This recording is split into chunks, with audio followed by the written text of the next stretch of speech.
is amazing. It was clash heads again.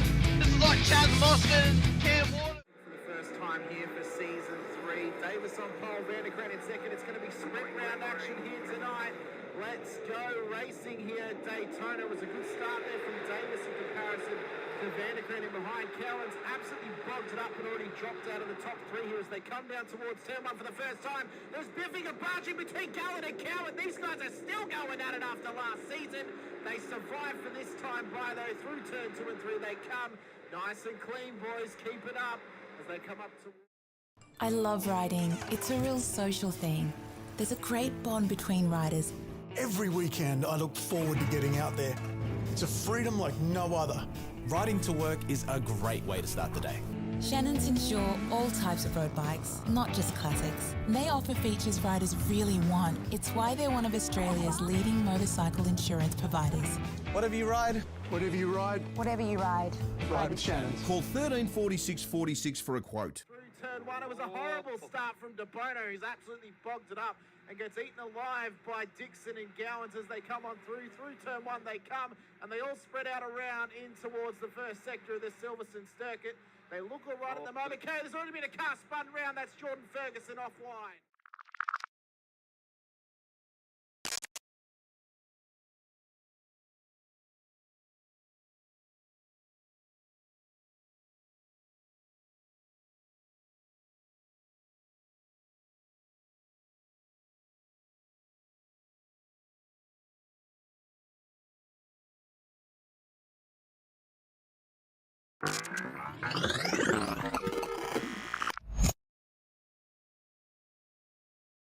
Is green, green, green at Road Atlanta here as well. Faulkner did get away. De Bono is tucked in as well.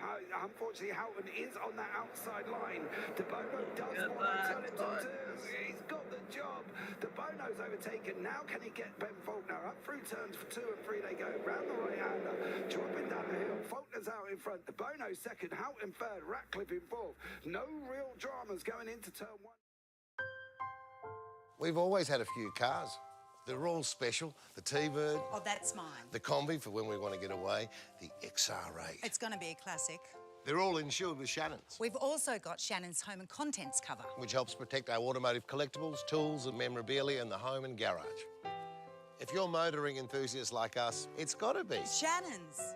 Shannons, insurance for motoring enthusiasts. Call 134646 for a quote.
This is amazing. It was clash heads again.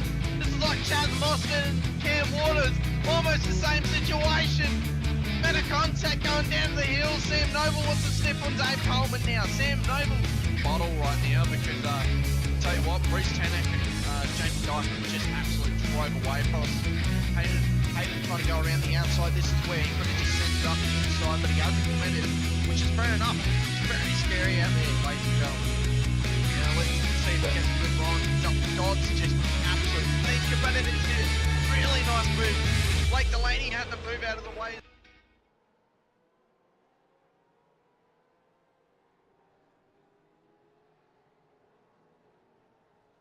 Good evening, good morning, good afternoon, ladies and gentlemen, and welcome back into SRW TV and welcome into round 8 of season 1 of 2025 of the Warren & Brown Tools V8 Supercars series here for the Split 2 and Split 1 action out at Phillip Island circuit here in the wonderful Victoria in Australia. I'm your commentator Hamish Munro, joined by Steve Sinkovic as always. Sinker, well, it's your well-renowned, least favourite Australian circuit that heads up our second part of our Australian triple header here on the Tuesday nights before Bathurst next week. It's one of my personal favourites though, and I think we could be on for something special tonight across sprint round racing here on Phillip Island. It's a circuit that will offer up many a tests for these drivers. I think a lot of corners that'll throw around some tests, but also some good overtaking opportunities. It's going to be a hell of a night of racing, and across both splits with championships separated for first and second on Split 2 and Split 1. Split 2 being separated by 60 points and Split 1 separated by 40.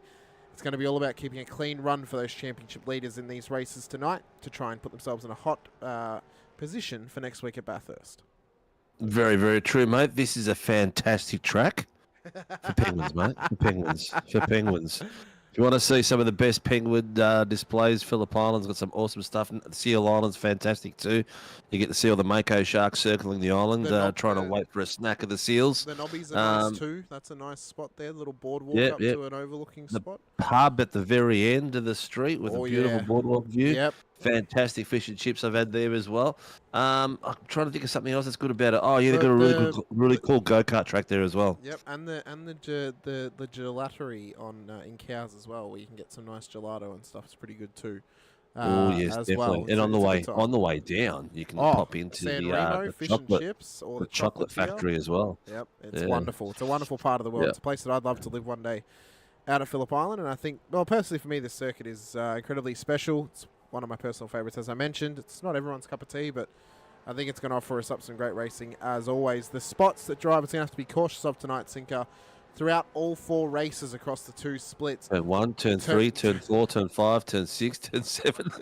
You forgot about turn 2. So turn 1, turn 2, turn 4, Siberia 5, I reckon turn 2 is probably the easiest, mate. That's the soft left-hander. Turn 3 is the easiest, thank you. Turn 3 is the easiest. That's just before the braking zone at formerly Honda, now Stoner.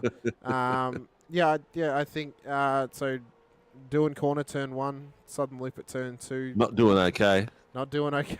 Miller at turn 4, Siberia. Top of Hayshed as well, and down into Faluki Heights, and then MG2. And even turn 11, which tests a lot of drivers in terms of the fact of you got to be careful on your gear shifts and your throttle inputs through that second to last corner. Make sure you don't get too much rear slip angle and end up spinning the car out. So those are going to be the big tests for drivers here tonight. Colin Black's exactly right. Hit the like button, the subscribe and the bell icon as well if you're new here. If you've been here for a while and you haven't done so, we've got a massive end to the season coming up next week for the final round of Season 1. Dun, dun, dun. Dun, dun, dun. Championships will be decided across a multitude of a series, I should say, and a multitude of classes across different series as well. So you guys want to be around for all of that action. Sunday night this week, we're going to be on a bye round for the Sunday series, so we get a little bit of a holiday off, it seems. And then, so we got racing tonight, tomorrow night, Thursday night as well. For those respective series too. Harry does say, hope the Phillip Island 500 is still going to happen, Hamish. I hope so. I doubt it's going to happen with Sinker in charge, let's be honest. Sinker, you're not going to let it happen. So, but who knows? Maybe another league will run, we'll run 500 one day. When we're ready for a big long nap, maybe, yeah. You can go have a nap if you like. Me and Dodsy will hold the ground of the commentary box. It's fine. That'll be the end of it. Bloody Dodsy will run everyone to the hills. Mr. Kayfabe himself. I'm standing in front of in between the front 2 cars here. Sorry to pick on you, Dodsy. But mate, qualifying is underway. So yes, about to say 5 minutes left. Mazzaroli's got a 1:32.404 just clocked out in his last attempt. Next is Stefan Lawrence at the 1:32.996. Who was it we just saw out there? Dean Ferguson goes Stephen J. Lawrence for pole and win tonight. Well, we haven't got the pole just yet, but it's looking pretty decent, but very, very close all the way down the field, mate. Yeah, very, very close. I think it's going to be one that will, as I said, throw a lot of tests out there. I think, every driver in the field would have done plenty of laps this circuit prior to tonight. So I think it's going to be a good test for them, but I think it's going to be a good showcase of racing as well. So drivers will have to be careful. They'll have to be cautious and contentious with how they race around here tonight. It's a track that no matter how many times you run laps here, it's one that can still test you. So I think for those drivers who may be fresh to the circuit, who haven't really run that many laps around here, especially in this car, just take your time. Take your time to learn it. Take your time to get up to speed. It's deceivingly difficult, Sinker, with the undulation changes, the little nuances at certain corners. It's one that throws a heap of tests out there. We have seen some of the best drivers come unstuck here. Oh, we have. I can remember back, I think season 1 last year in the Formula Superlights. Actually, it was before Formula 3. Might have been the year before with, what was his name? Very fast guy at the front. Phil Vella. No, with the beard. Oh, are you thinking of Andrew Dyson? No, I'm thinking of, he used to race for Tyson for a little while. Jones. Anyway, it was him, Cuttajar, Matty Jones. Yeah, Matty Jones, yeah. Yeah, Matty Jones, Cuttajar coming unstuck. It's just, is that the Honda, the sharp right-hander after now Miller, previously Honda, yeah. Yes, there. Oh, we've seen them come unstuck there. The fastest boys come unstuck there. So there's a few spots where it's going to be challenging for a lot of them. It doesn't matter how good they are, how much practice they are. When it comes to race conditions, anything can happen. So coming into this race tonight, as we mentioned, Stefan Lawrence has got 60 points that he has to find on Jordan Mazzaroli. This is after drop rounds have been counted at this point. Yep. Of course, this is the last drop round of the season, so for Stefan, he'll be hoping that Jordan can have a poor run tonight, force the fact of at least he'll gain something back out of it, but Jordan still has got that lifeline. So for Stefan, he needs to try and get a good run under his belt, hope that Jordan has a poor run, so then it's maximum pressure on Mazzaroli into the final round next week at Bathurst, where it all matters, in the form of an endurance race. So it's going to be a tough test, I think, for Stefan. He's got to try and push forward as best he can. For Jordan, he just has to run the similar race as what he's run all season. And he's been up there every single week ever since round 1. Probably could have slotted him into split 1, but then you got to ask the question in split 1, well, who comes down? So. Well, this is true, and he hasn't had it all his way. The competition, as people have got to grips with this car and the rear end of it, the competition has come a little bit closer, so it's looking pretty fierce. Oh, it looks like Mr. Brandon Levin has got his spec map going, and the car is looking nice and gold and sexy. You're thinking of Brad Anderson there. No, I think it was... Levin's not in split 2. So oh, he's not in. It must be Anderson's car. It's looking shiny. It's crazy tonight. It's looking really good. It's not shiny on mine, and I know I've updated my... Yeah, look at it there. Look at it there. Oh, yeah, it's got a little bit of a brush to it, yeah, because I did update my trading paints because Cowie asked me to, so... It's a full chrome, mate. I don't know what's wrong with your eyes. But anyway... There's nothing wrong with my eyes, Sinker. That's not full chrome. That's brushed. If that was full chrome, it'd look like a mirror. We'll beg to differ, mate, because it's in the cloudy sky. But it's all good, mate. We can debate that at any time. But who's here? Stoney, Ray Douglas, JW, if you participate in iRacing. JW Shifters, I'm thinking he's talking about here. No idea. Yes, possibly. Yes. Might be just wondering if you participate in iRacing. Might be the JW there. Okay. Looking really good. Van der Meulen's sitting up the top as well. He's only about a 10th behind Lawrence. Cowan is up there as well, 2/10 behind those boys. Then Ray Oliver, Healy, Clutterbuck, Crum and Quash, and Dan Bartush running out the top 10. Brett Taylor has got himself up the pointy, the middle end, in 12th place. Kurt Normanson, he set a reasonable 134. From there, we're hitting the 4s onwards. Di Feldman, pushing it on there as well. Travis Nielsen, Chris Tomlin, Greg Leake. I get out there, Leakey. If Leakey can do it, anyone can do it. Scotty Weston's finally on track. And he's just across the line. He's gone to P7 and he's won and only lap in qualifying. Won't get another one in within the next 30 seconds. So that'll be him done and dusted for qualifying. His teammate Craig Healy sits just ahead of him in P6 in qualifying. That's now been solidified. Michael Quash. Can he make the line? I'm not sure if he can. He's got about 10 seconds to try and make it here. I think it might be a little bit too close for comfort for Quashi. Yeah. Alan Mazzaroli's got himself a second green. Marty Hughes, second green. Yeah, they're not close enough. No, though. run out. They've all run out. It just cut the cord. Boom. Pulled it on them and swept them from under their feet. So Jordan Mazzaroli takes another pole position for himself here this evening for this season. He'll start at the front of the grid for race 1 here this evening.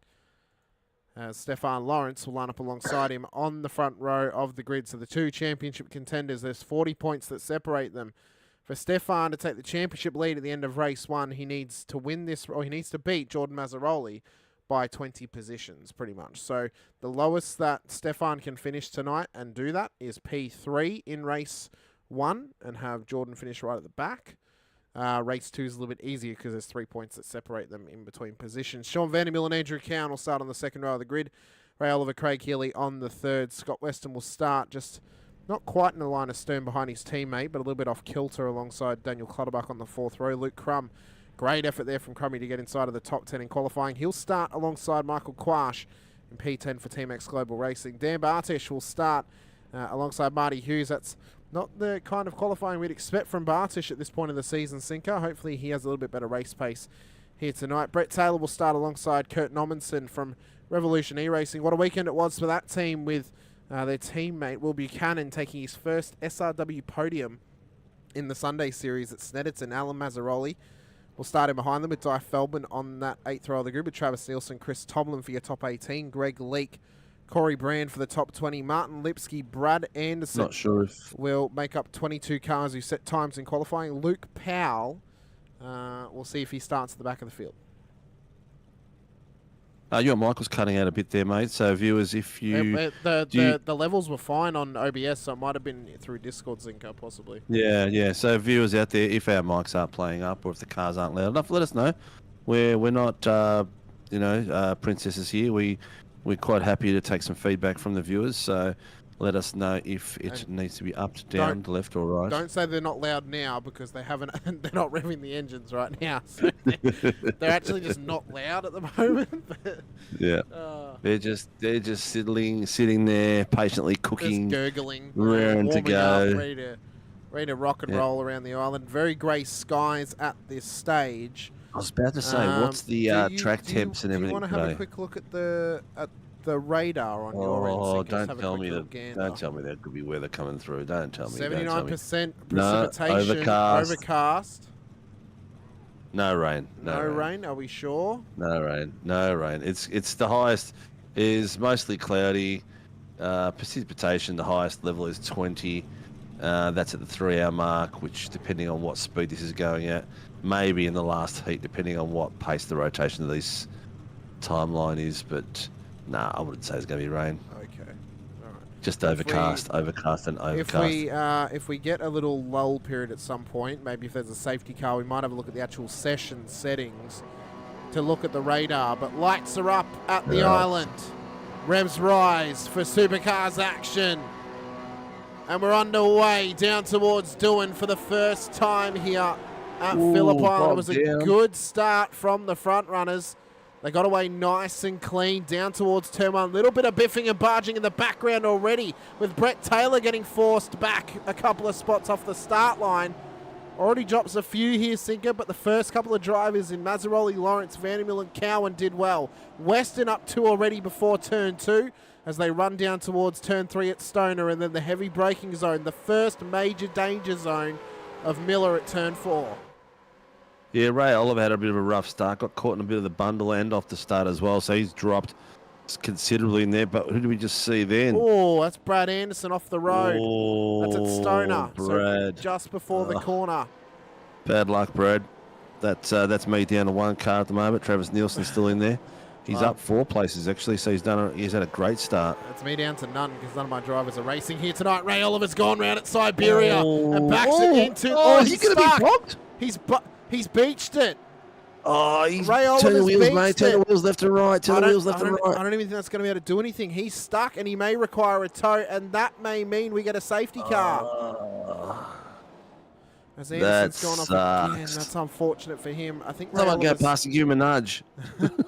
Ray Oliver's still there down at turn 5 as Mazzaroli traverses round the final corner. Oh, that was so unfortunate for Ray Oliver. He just beasted himself terribly. So this was the first one that started this little domino effect of incidents for us. This is Brad Anderson off the exit of turn 2. Alan Mazzaroli. Well, no, it was Martin Lipsky. Martin Lipsky gave a bit of extra love. In all honesty, he gave him a complete serve. Full off. Oh, man, it's held together with a little bit of 100 mile an hour tape. This was then Travis Nielsen. Evening Laura, evening Zoe. So Ray already started to go around. I have to wonder if there was contact with Marty Hughes, possibly. Oh, Travis Nielsen nearly lost that rear end then too. Oh, I think there was, but I don't know who's at fault. Yeah, I don't know who's at fault. If Ray that was so unfortunate the way he went back. Oh, he wanted to get out of their way. He was trying to do the right thing. Yeah, he did. He's just that beached area just stuffed him. So Mazzaroli leads the way to Stefan Lawrence and Sean Vandermeer, and in behind him as we run up just through set the fastest Hayshed. lap. Oh, he's got some real pace, doesn't he, Sinko? Yeah, 140, 141. He's really cooking it at the moment. He is. He's settled in. I think this track temp is going to be really good for some good racing at this track tonight. Once the boys get their tyres up to speed, they're going to be flying around here. Yeah, I think low fuel, even with old tyres, because they're not going to need a pit stop. It's going to be pedal to the metal come the end of the race, and we may even see in split 1 towards the end of both races. That's where our quickest lap times come from, possibly even into the 38s, the low 38s, or sorry, the high 38s or the low 39s.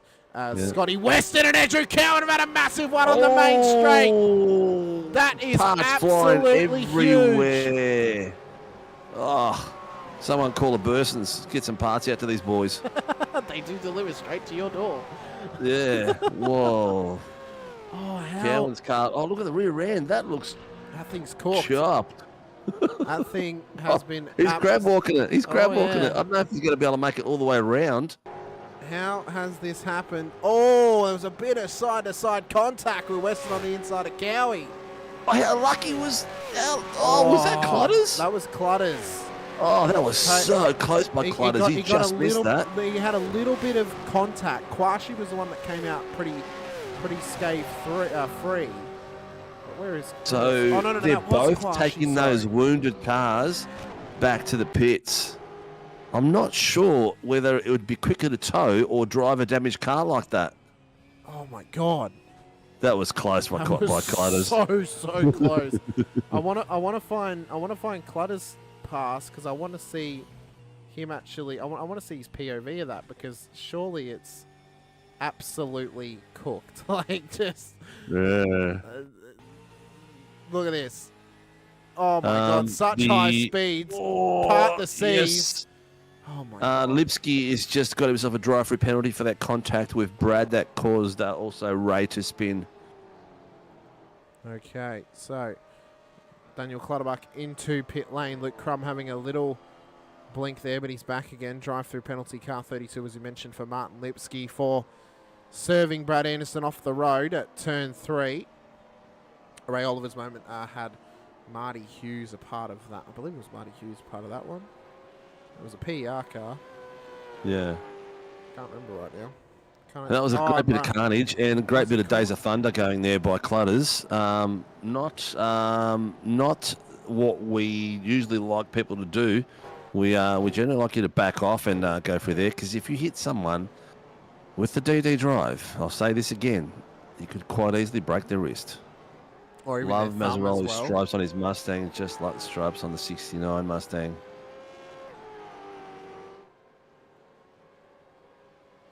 So bottom screen. We've got some rotation that again. Was Travis Nielsen. I think Nielsen went on his own, but there was contact between Greg Leake and whoever that is in front of him, Corey Brand. Yeah. Yep. Wow. So it's all happening. Yeah, I think Laura. I think that's in reference to Daniel Clutters when he parted the seas. That was a Code Brown, man. That was definitely a Code Brown. That was Code Brown to the absolute 10th degree. I mean, it's ridiculous. It's Dan Bartish at the moment. It's up 4 spots inside of the top 10. P7 at the moment. Marty Hughes, who we have an asterisk over his head at the moment because we of course didn't break down that incident with Ray Oliver too far. Of course, race control breaking that one down. We'll see which one they come to, whether Ray turned in on him or if he was far enough up or whatever it was. And they'll make the determination on that, of course. But we can't put any blame on Marty at the moment because we don't really know. We didn't break it down. But he's running up P6, up 6 spots. So you'd be disappointed if that sort of moment's cost him. But then, of course, you'd also be disappointed for Ray if he's made the mistake of turning over him and he's up alongside and caused it himself. So, but at this stage, Marty's having a good race. He's got a little bit of time up to Luke Crum at the moment. He was appreciative of the comments we gave him last week. Of course, the Bathurst native has his pilot licence as well. Has offered charter flights to his friends to Bathurst for the 12-hour for some years. So, but good to see Crummy out on track and racing, supporting his teammate Chris Tomlin, who's up 8 spots, but a few spots behind Crummy at the moment in P10. So yeah, I've got him on the bottom screen at the moment. I know you just shifted to him as well, but got him on the bottom screen because he's being chased. He's chasing Brett Taylor, and Kurt Normanson and Mazzaroli Allen are chasing him. But Kurt Normanson has got a lot to live up to after his teammate got on the podium over the weekend, and he needs to shine for the team as well now. As Quashi and Hughes are battling for position. Why has Hughes dropped spots? I think Quashi's just gotten him into MG at that stage. So that's why he's now in behind Bartish, who's now up past both of them. So this guy's been having a nice little tightly contested battle at this stage. 8 minutes into it out of 20 for race 1 here this evening. Remembering, all 4 races tonight are 20 minutes. It's the trend of split 2, split 1 action. We can only fill the quota so much. So unfortunately, we can't do a 20 and a 40 for both splits. We'd be going on for far too long. So it means that they've been shrunken down to a 20 and a 20 for their sprint rounds and a 40-minute race for their normal rounds. I need to know, Sinker, how are we going to fit 2 80-minute races into one time slot next Tuesday for Bathurst? Well, we've got no collies, so we're saving 40 minutes just there. Yeah, so I suppose we start the show at 6:30. Yeah. Which would be 10 minutes before the end of practice, and then straight into the race. Okay. I'm looking at Bartush's livery. I like his ETS livery a lot better than the Pro Line. The Pro Line's a bit too busy for me. I don't mind it. I think a bit too hard to read, mate. It's just too busy. I think it's the wrong use of chrome. I think it's the wrong use of graphics. Either a brushed or maybe a matte look on the white. You know me, mate. I like them simple and legible. Yeah, I'm not into all the fancy patterns. I don't hate it. I think it looks good. I do think it looks good. I think we have some phenomenal liveries out there this season. And, whether they change them for next season or they keep them the same, I think, it's a very, very classy dressed field on Tuesday night for both splits. And I think it's really nice. While we're talking about next season, seasons will be released shortly, so keep your eyes and ears open. Get ready to get stuck onto Facebook and find out. But also, if you're a driver of SRW or you want to come and have some fun, we're going to have a Thursday nights. We're going to have some free GT3 racing over the break because the break's going to go over 4 weeks. And we're also going to have some special racing for the Formula Superlights on the Wednesday night. So obviously V8 Supercars on Sundays will still be going because the season continues. But some of our trainee RCs will be doing a bit of practicing and they'll be all open for some fun. Dodsy's asking about the Enduro next week, if we'll be changing to 2 tyre sets instead of 1. Oh, mate, I don't know. You have to ask the go to Discord. Go to the split 1 and 2 or the Sunday admins and ask them. I've just seen that Kurt Nomenson's got a new paint for RER or Revolution E-Racing. The only thing I would say is they need to fix the bit where the Ford badge is and make that white on the top of the car. That's the only thing I'd change about that car, is that bit between just above the grille should be white, and that thing would look absolutely crisp. And a lot of design is really down to personal opinion and point of view. So, yeah. No, some people like Van Gogh, some people don't. Van Gogh was a master of colour, Sinker. No one's ever done it better than him. Yeah. So I'm sure someone's chucked up just as much colour as he's painted. Maybe, but it was his use of colour that was so dynamic and inspirational. So the fighting out there has really spread out. We've got about 9 minutes left. The battle at front is non-existent at the moment. The lap time is about 3/10 gap from Mazzaroli to Lawrence. It's going to be interesting to see what happens in reverse top 10. That's when it all went to hell for the boys. Sean Van der Meulen, hang on. 052199199, no further action. That's probably a racing incident. They probably turned into each other.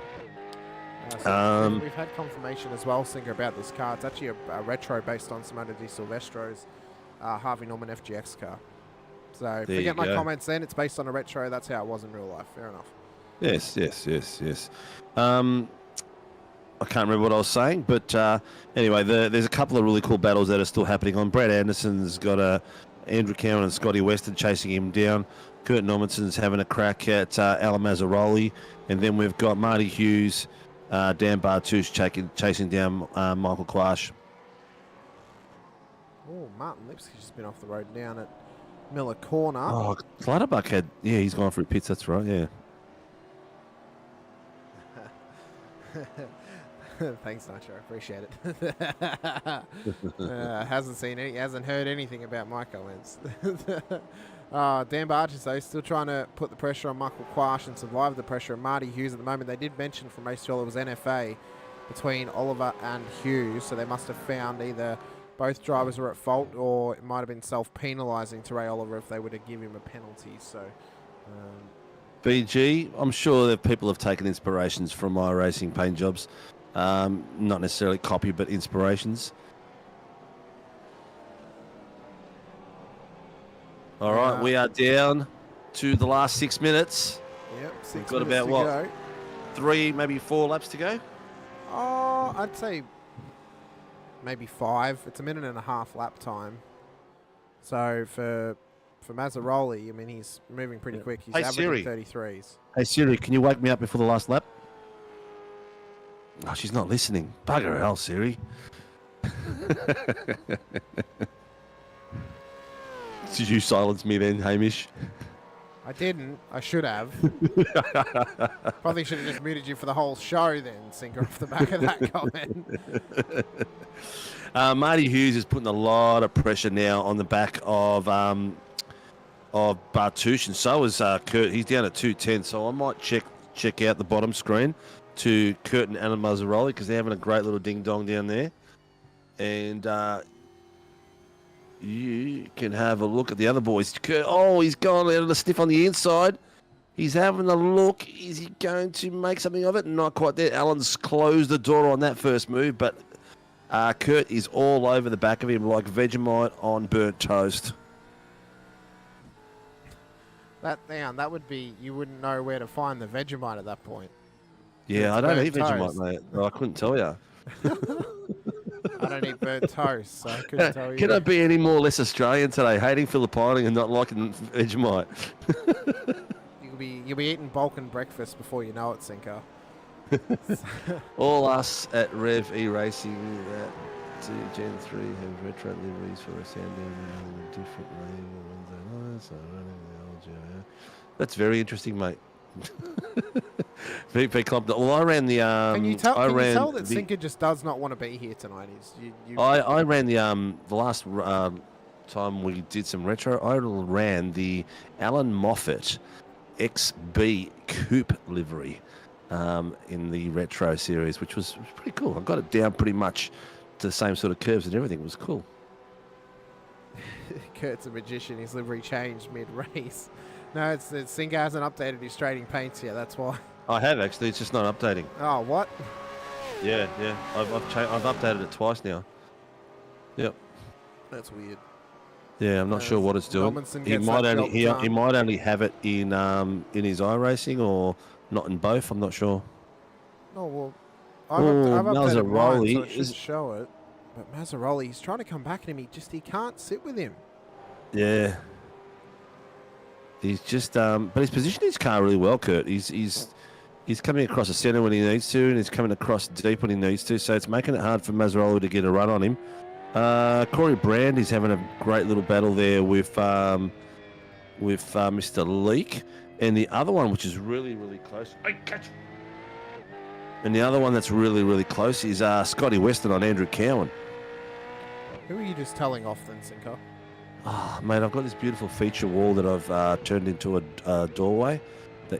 When it's closed, you can't tell it's a doorway, and the cat keeps on scratching it. It's going to turn this thing into a bloody dim sim soon. Running off the back of Craig Healy's car now is getting pressurised by Luke Crum. This is the battle for P4 on the road. Only a couple of minutes left here in race number 1.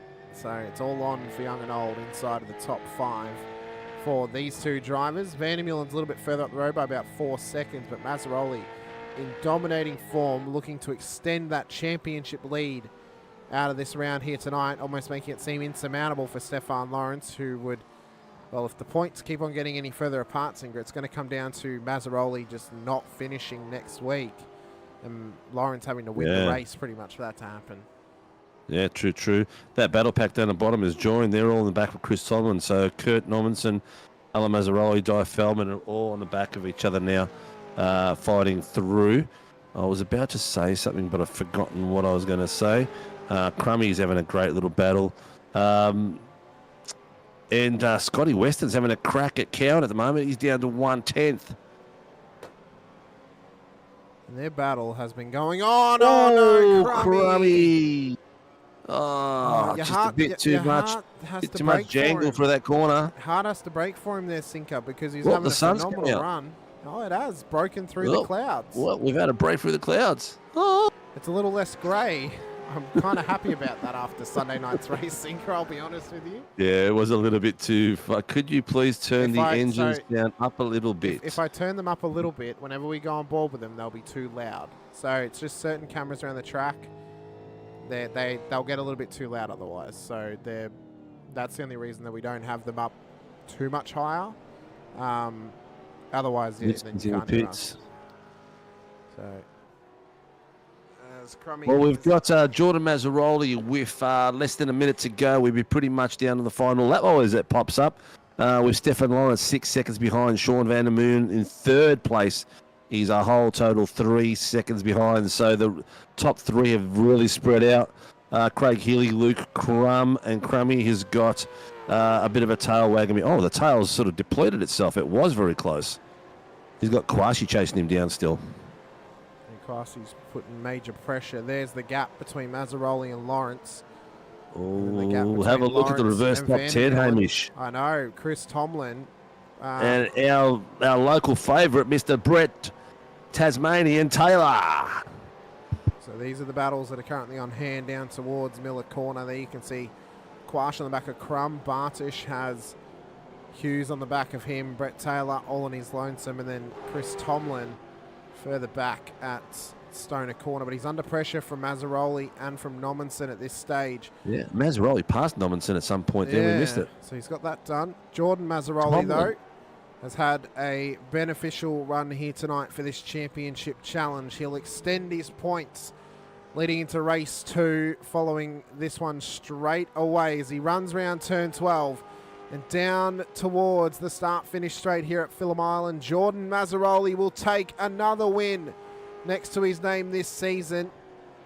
And he looks unbeatable at the moment as Stefan Lawrence follows through P2. Sean Vandermeulen for 9.5 Sim Sports across the line in P3. Craig Healy survives After all of that pressure from Luke Crum earlier on, he comes home P4. Crummy in P5, Quash, Bartish, Hughes follow them in behind. Brett Taylor will finish out a P9 in this race and start on the front row of race 2, and Chris Tomlin will survive ahead of Mazzaroli and Nominson to get home in P10, but crucially, P1 position in the grid slots for race number 2 after this one. Mazzaroli P11, Nominson and Feldman your top 13. Leaky into the top 15, Nielsen P15 here tonight. Daniel Clutterbuck, Corey Brand, Andrew Cowan, Scott Weston, Brad Anderson in the back of the field, and then Ray Oliver unfortunately a lap down. But for Jordan Mazzaroli, he extends that championship lead, Sinker, and as I said, he's looking unbeatable at the moment. Yeah, he's driven a spectacular race. He's right on form there. He's got the pace down when he needed to, got away. Like we said, once he gets away, he's a hard man to catch. What you want is to be up and around him and keep him battling and thinking. Once he gets in his groove, he's a hard boy to catch. A bit like Josh Horton. Josh Horton's the same. You can get him if he gets out and gets a break on him. He tends to really get a good gap on it. The boys behind start fighting, and it's all over Red Rover. But if you can get him into the battles, then you've got yourself a chance.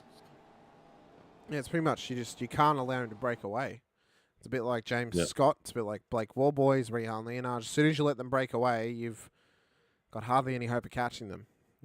Straight up. So it's a tough challenge. You've got to be the mongoose, mate. You've got to hold on to the back of their shirt. Yeah.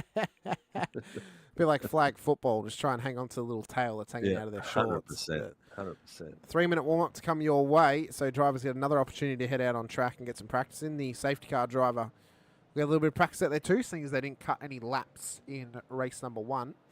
Will we see a safety car in race 2? Well, there was some moments in that one where we nearly had it. Nearly. Maybe not a dangerous enough position to pull the trigger on the safety car, being beached at turn 5, and then as well the big moment on the main. I mean, if Weston and Cowan needed to tow back to pits, that definitely probably would have been a safety car. Seeing as one car was stuck on track, but they managed to get back around again. So, you know, another moment like that where drivers are stuck on the actual road could very well get one. Yeah, that's probably the most damaged cars I've seen actually still moving since the big upgrade. Yeah. Not too long ago, and they still got around the track. Cowie was crab walking sideways, but he managed to get it back. So predictions for race 2, Sinker? Do we think Jordan can go back to back? Oh, look, it's going to be a tough one. We've seen what happened last week with people getting in the back end of working their way through the top 10 on Sunday night was pretty spectacular. What we thought was going to happen didn't quite happen. So we'll see what happens tonight. It's not going to be easy. The guys that they've got to pass are not slow guys. So there's a bit of work to be done. You know, you've got to pass Vandermeer and Cowan, Oliver, Healy, Weston, Clutterbuck, Crum, Quashi. So there's a few really capable drivers there. I think not just capable, but actually have some good pace on them too. And 100%. And have that ability to defend position. I think a lot of those drivers are not going to make it easy for Jordan and Stefan to fight their way forward. Maybe it'll more or less come down to their start. If they get a good start in this race, that really sets them up for the rhythm of how their race is going to go. You know, if they can get a good start off the line, pick up a couple of positions before turn 1, can set themselves up easily for the rest of this race. So I think that's the start realistically at Phillip Island's pretty crucial. If you get a poor start, you're already starting backwards, and it can hurt the mindset a little bit, and then that can also translate to on track. So I think for Jordan and for Stefan, it's maximize your race start and hope the other guy doesn't, and then just fight your way forward. That's pretty much all they can do for the next 20 minutes. So, and in those crucial points at the beginning of the race, just be a little bit more patient than you would normally be, because this track can really swallow you up. It's 20 minutes, but for Jordan, he doesn't need a win. He doesn't need to win. He just needs to beat Lawrence. Oh, that was the safety car. That was Tyson going McAvoy. for a jump. was Leakey driving that? Did you just have heart palpitations or something? That was Tyson driving that one then. Tyson. Must have had a steering failure. They're about to get going again. Please like and subscribe. Hit that little like button. The subscribe button's active on the screen on the bottom right hand sides, a little white square, so hit that. We really want to get ourselves up to 1,500 as quick as possible, and also hit the notification button so you can tell when we're out on track and ready to rock and roll. Chris Tomlin will line up P1 on the road in the 212 LCR machine. He'll line up alongside crowd favourite Brett Taylor on the front row of the grid. Could tonight be the night for the Tasmanian, based out of Victoria, to take himself a race win. It's the battle of the Tassies on the front row of the grid, ahead of Marty Hughes and Dan Bartish on the second row, with Michael Quash, Luke Crum for your top six. Craig Healy, Sean Vandermeulen. Sean getting a good chunk of points there in race one. Can he back it up in race 2 for 9.5? Well, we'd be very hopeful that he can. Stefan Lawrence, Jordan Mazzaroli, they'll start just in behind them, inside of your reverse top 10. The rest of the grid sorted how they finished in race 1. Alan Mazzaroli lines up just ahead of Kurt Nommensen, with Dia Feldman, Greg Leake in behind Travis Nielsen, Daniel Clutterbuck ahead of Corey Brand, Andrew Cowan, Scott Weston, Brad Anderson, and Ray Oliver for the back end of the field. Luke Powell never got going in race 1, so it doesn't appear he's going to be starting race 2. It's going to be interesting. Will they have enough time to make it from 20 minutes from 10th place up to first place, with the quality of the drivers in front of them as well? So it's going to be very interesting to see. I think they will. As the clouds come back over. I think they will. I think it's probably get a good all green, maybe 17 laps in. So I think that's a fair whack of time. And there's plenty of overtaking opportunities as well. They've got pace. I think the tough part's going to be the longer it takes you to get those initial positions, the harder it's going to be to then bridge the gap up to the cars that have broken away at the front of the field. So it'll be a tough one for sure for some of these drivers, but I think, you know, they're up to the test. They're able to put pressure on each other. They're able to try and fight their way forward, and we know that, you know, little chaotic mistakes can happen all throughout the field. True. The second camera is on Mazzaroli at the moment, raring for these boys to get going. The cars have got a nice little tone and vibration to them on the pit straights. It's sounding really cool. 30 seconds. So 30 seconds till the lights come up, and the drivers' revs will start to rise. For Tomlin and Taylor, as we mentioned, it's the battle of the Tassies on the front row. Of course, Tomlin's still based out of Tasmania. Taylor's now defected back to the mainland. And for Hughes and Bartish, they want to try and get a positive performance. Same for Quash and Crum. Healy too, Vandermeulen as well. Lawrence and Mazzaroli, you've got a championship to worry about, but lights up. Let's go racing once again for the second time here this evening at Phillip Island. We are underway for race 2. It was a horrid start from Taylor, but Bartish rocketed off the line. It looks to be 3 wide down towards turn 1 for the second running race here this evening. It is going to be 3 wide. Careful, boys. Pucker it up. Bartish sent it, got the job done, and Taylor now is just having to hope that he doesn't get eaten up by the piranhas in behind. He's already dropped off the podium behind Hughes and Bartish, and is now under pressure from Quash as well. There you see Jordan Mazzaroli, who rocketed off the start too. He's already passed Vandermeulen and Lawrence, and is now hot on the chuff of Michael Quash and co down towards turn 4. But it's maximum pressure as the big send comes from Quashy into Miller. Nice and clean from the back. Everyone's I think learnt from the first one, so they're all cruising through at the moment. Bit of patience shown, just like we mentioned a few minutes ago. Already Clutter's up 5 places. Yeah, Cowie's up 6 as well. Both of them are steamrolling their way 4. forward. Yeah, he's had a great run. There's Jordan Mazzaroli. The chat's getting nice and spicy as well, but I think I'll straighten that out very quickly. Little bit of contact there in the back, but everything seems to be going quite swift. Alan Mazzaroli off the road at MG. Gets it going again, luckily for him. But for Tomlin, it's been a good start here, Sinker. And some of these boys are really going out wide in that dirt there, and it's not a safe place to be. That could quickly destroy your race, and probably everyone following you because everyone's really close at the moment. The whole timing tower is all orange at the moment. All orange is under 5 tenths. So it's maximum pressure for a lot of these drivers out there. It's been a mega run forward from Andrew Cowan thus far here this evening. He's had to fight hard to get this car back up the order after a massive moment in race number 1 on the main straight with Scott Weston. He's already up 6 positions in this race and now hot on the heels of Daniel Clutterbuck in towards Miller Corner. They continue to try and battle with that is Kurt Nommensen just up ahead of them. Yeah, I love these reverse top 10s. It slows the front down a little bit and it just bunches up the grid a bit more, and then they all got to just be that little bit more mindful of where they are and where they're placing their cars. Quashi's got Mazzaroli already on the back of him. Mazzaroli's got to be careful here. He needs to finish this race, so he's got to be careful how he passes these cars, because one little slip up, as then could have ended the race quite deeply for him. Oh, that was Cowie then. Big send at MG on Clutters. They're still side by side at turn 11. Ray Oliver's gone with them. He's up 8 positions in this race. Make it 9 as he gets just came out past of nowhere then. He has snuck through like nobody's business. He's up now to P12, up 9. He got a fantastic exit out of that little downhill to the right, whatever that's called these days. He got a fantastic exit there because he was right up beside Cowie out of nowhere.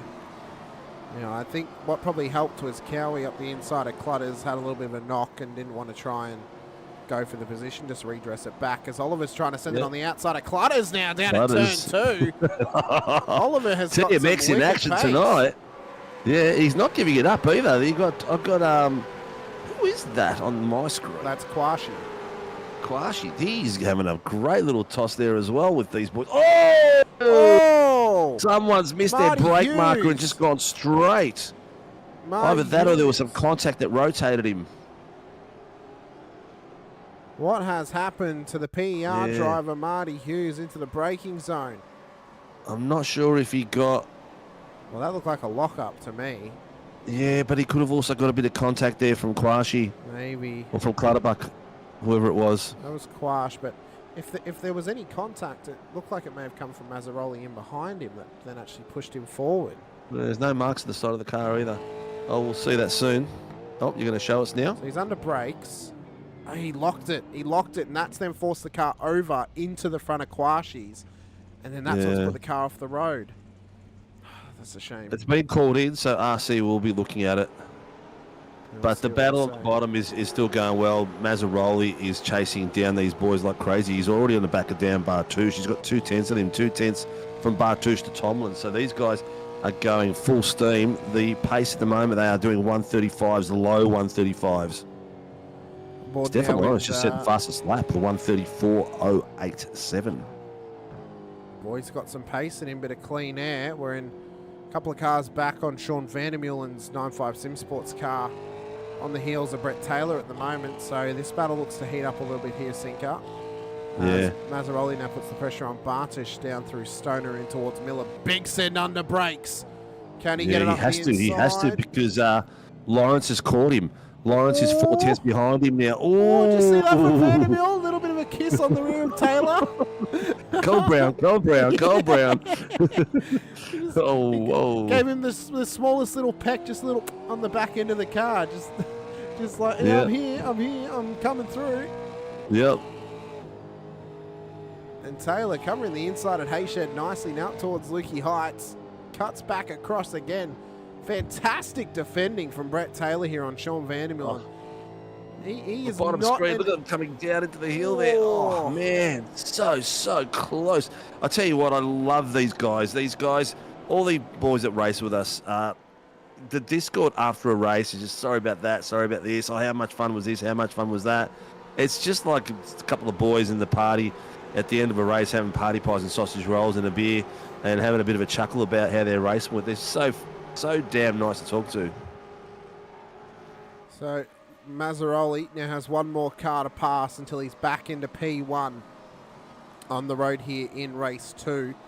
That being Chris Tomlin. Luke Crum under pressure here from Kurt Nommensen down up through turn 1 and in towards turn 2 as well. When did Sean get picked up by 9.5 prior to the commencement of this season?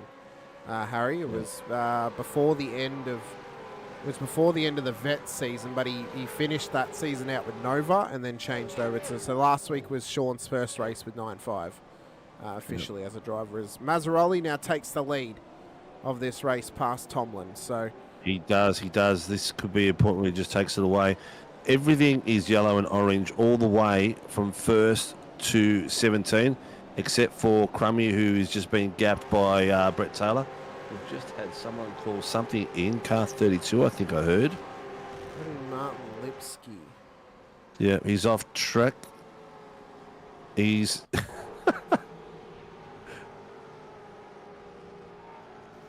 yeah, Martin he blew Lipsky. his engine. He blew his engine. He's asked RC in there. RC's going, you get a tow or are you just chilling? Oh, dearie me. Yeah, it looks like he's cooked that. He's cooked that big time. Joined at the end of Vets last season. That's correct, yes. Yeah. Well, you can actually thank Scott Gamble for that one. Sean, very close friends with Scotty. They both live in the same town, go camping together. So that's where the connections come. As Cowan now gets past Healy, same as Clutters as well. Luckily for Healy, though, he's now got a rear gunner in Scott Weston who can give him a hand.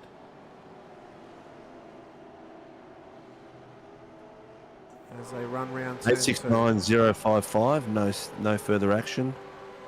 That was that was with Kwashi and Hughes. Hughes, yeah. He is a favourite, Rick. He is a favourite at this stage. He's Mr. Van der Meulen. So, battles. Gotta love the close racing tonight. Oh, fantastic racing! Nielsen and Mazzaroli. Looks like Travis Nielsen's just he's having about to say he's having a go at the back of. Even for the minor sinker, it's phenomenal racing across the board. They absolutely have a blast. You hear them talking about their battles back there with Di Feldman, you can, Marty Hughes, Brad Anderson. You can watch this season back from round 1 to now, and you can see the development of racing of the Split 2 field. Where it came from in the first few rounds to where it is now, it is almost night and day. The amount of racecraft that has been learned by the drivers in this field, and the more they've gotten used to the Gen 3 car, the better they've gotten. And at this stage of the season, it's now gone more away from our guaranteed chaotic race of the night to being just some phenomenal mid-pack racing where you see, these battle packs of 4, 5, 6 cars battling throughout the whole race in the mid-pack of the field and just trying to push themselves forward to get better. And it's and fantastic. The pressure is on because a mistake from any one of these guys could take out the whole 5 or 6 of them. You're looking at Andrew Cowan pressing now on Ray Oliver. All he's got to do is one mistake and he can take out Clutters, Healy and Weston because that's how close they are at the moment. Exactly. Even a moment further up, the battle pack between Taylor, Bartish, Tomlin, Vandermeer, Crum, Quash. Bartish just past Tomlin. Yep. Any of these guys make a mistake, and it's all the packet behind is then susceptible to hitting them. It's amazing how that can happen. As Bartish up the inside of Tomlin at turn 6 at Siberia. Well, over under. Job done for Bartish. Make it. Had a great run out of that corner. Now the run up through Hayshed towards Lukey Heights at the top of the hill. Tomlin wants to come back at him. He may go for the send down towards MG if he can get the line on the inside under brakes, but maybe a little bit too far away at this moment. 9 minutes left. I might switch the camera down to the back of Ray Oliver and Andrew Cowan now so the viewers can see how those guys are going, because there's a great little bundle of joy battling like crazy back there. Jordan Mazzaroli leads the way once again. Stefan Lawrence, not much more he can do in this race. He's already given up 2 points to Mazzaroli here tonight. That championship gap now up to 42 between them. Sorry. Yeah, but you know what? Bathurst, anything can happen at Bathurst. All it takes... 62, sorry. It's now 62 points, sorry. I do apologise. And at this stage, it goes up to 65 because of the difference in points gains in race 2. It goes up to 3 points per position. So for Lawrence, if he passes Mazzaroli, he's actually gained a point on him across the night. So not so bad. It is a gain, but it's not really going to put too much of a dent in that championship lead that Mazzaroli has. Question is, are we going to see Mr. Viger back out on the SAW tracks? Personally, I doubt it because he runs another series on a Tuesday. Oh, there you go. So I don't think so. But 2 points. Both race. Okay, sorry. Barb's just confirmed because it's still 20 minutes. The second race is still worth 2 points per position. So There you go. for Thank you, confirming that for us, Barbs. Barb. So that means he's gaining 4. So at this stage, so it means that Lawrence, if he wins ahead of Mazzaroli, he just goes back to 60 points. So he doesn't lose or gain anything. Yep, it could all go down to the last race. It very well could, and it looks like it's going to. But we've seen And it we've seen happen that before. We saw Josh Horton leading with a considerable gap last season in the 86s, season 4, and losing it to Dougie Gowans on the last few laps. We know that. Dougie I mean, come out of nowhere. we've seen both sides of the coin sinker. We've seen it where they come into the final round, big gap, run a consistent race, finish 12th, they win the title. And then you get the other scenario, the other side of the coin, where they have some internet issues or they can't make the race, and because it's undroppable, they lose the title. I think if you can figure out a way to do it, maybe across the last 2 rounds, I actually think that's a good reasoning for that new Supercars Finals Series style of playoff sort of racing, where you're guaranteed to have a close championship battle to the end. You know, where these guys are separated by barely any points because that's how they've been reset coming into the final round. And I think that could be a very interesting format if you could format it correctly, because it means that you keep those guys. So if we come into this round, say it's Lawrence and Mazzaroli at the final round next week who are battling it out, instead of 60 points, the gap's down to 10. All of a sudden, that's got more pressure. You sort of take the reward of someone who's been driving consistently and winning races. It's sort of, I don't know, sort of defeats the purpose. Just for TV, that's for TV, that sort of stuff. That's really, I think that deflates the effort the boys put in. And if someone was to lose a title after leading and doing such a spectacular job, it just would be unjust, I reckon. You look at Dylan DeBono last season in SFLs. All the way up, I think it was till about round 7. He led the championship, won nearly every race, and then had 2 weeks in a row where he was caught up in another person's incident and they took him out. And in the most unluckiest of circumstances, he lost the title because of that. It's a direct correlation. It's happened in F1. It's happened in lots of Supercars as well. Yeah. But that's just real life, I guess. Yeah, Rick does want to race on Sundays, but he's got lots of family Sunday's stuff still open, getting in the Rick. way, so- Sunday's still open, so Yeah, it's you can available. even just come race when you're available, Rick, as well. You know, come and have some fun.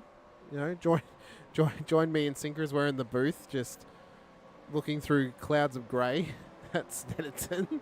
Yeah, that was pretty great. It was a great night I can't last get night. over how dark it was. Honestly, it was that was the worst I've seen it. I think. But it was a good fun race. Kurt Newman to just be passed by Ray Oliver. Can we get it? Oh, it's not over just yet. Sideways there. Side by side up through Siberia, and Nommensen gets him back. So this Yeah, battle he does. continues. He did not give that away. Someone in chat did mention that Noonan has improved considerably in his racecraft, and I would take that to his racing in the 86s because he's had a lot of close battling in there, and that does improve your racecraft because you've got cars around you all the time. I think not just that as well. I think. Oh, under brakes. Oh, Ray Oliver. And Nommensen's gone. Just a little bit too much love there. A little bit too much love. We'll see what race control say. Hart has to brake for Nommensen. I think Oliver's going to try and no. address. Ray is readdressing the position.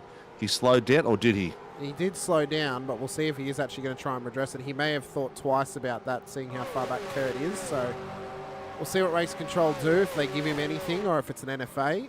They'll break that down into a multitude of camera angles, of course, as they always do. Yep.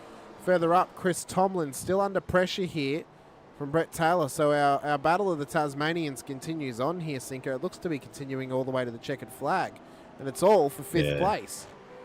It's a great little battle there. These guys have done some amazing racing tonight. The middle pack has been putting on the show for everyone else.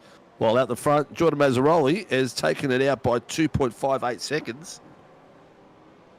He's started to build some gap now with 3.5 minutes to go, just about. Yeah, I know, David. I know. We'll see what race control says. You know, sometimes that's racing. That happens. Drivers get overlap with each other, and just a little bit too close for comfort. It's one of those things. Very true. Very true. That's why we like to race. That's exactly right. Taylor is on the back of Tomlin. He is. He's all over him like a bad smell. His time is just. He's at the last few corners. He's got under 2/10. But Kwashi's sniffing the chum in the water. Oh. He's hanging off the back of them as well. He's waiting for something to go along. And he's getting a little bit edgy in there. This is where I would back off a little bit, just so you got enough room to get away in case something goes wrong. Pretty much what happened with Tim Mulford and Angus Lawford at Snetterton, and then Will Buchanan just snuck through. Yeah, so we can see that Tomlin is still not quite. Oh, hello, Matt. Hope you're well. Being in hospital bed. Hope you're well. He's probably watching it on his laptop or on his phone. Probably.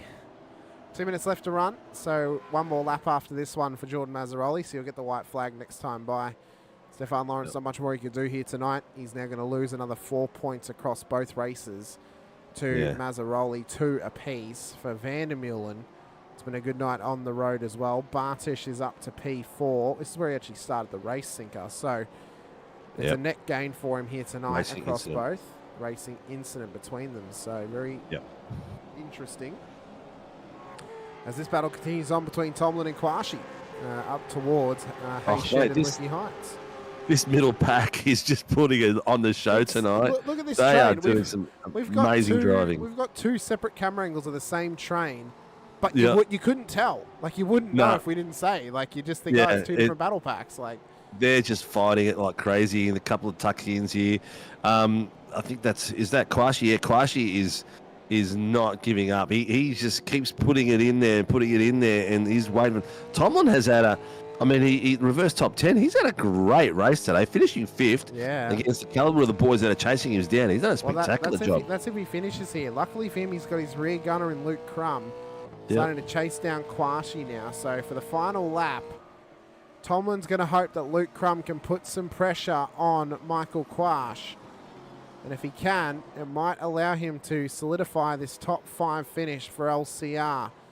It'll be 2 on the trot with both their different drivers across both races tonight. Crummy in race 1, Tomlin now in race 2. But it's maximum pressure down towards Stoner Corner and in towards the braking zone of Miller when they run round turn 3.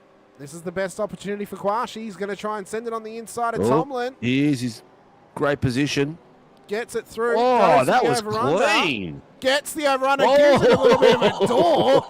Get the elbows out, son. And Tomlin looks to get back past, but Crum's coming through as well. Kwashi up the inside at Siberia. Another over-under for Tomlin. This is classic. We've had an incident down the back of the field. Oh, no. That's Greg Leake. And I think Andrew Taylor. Cowan possibly. Oh, getting the elbows out between them up towards Lukey Heights.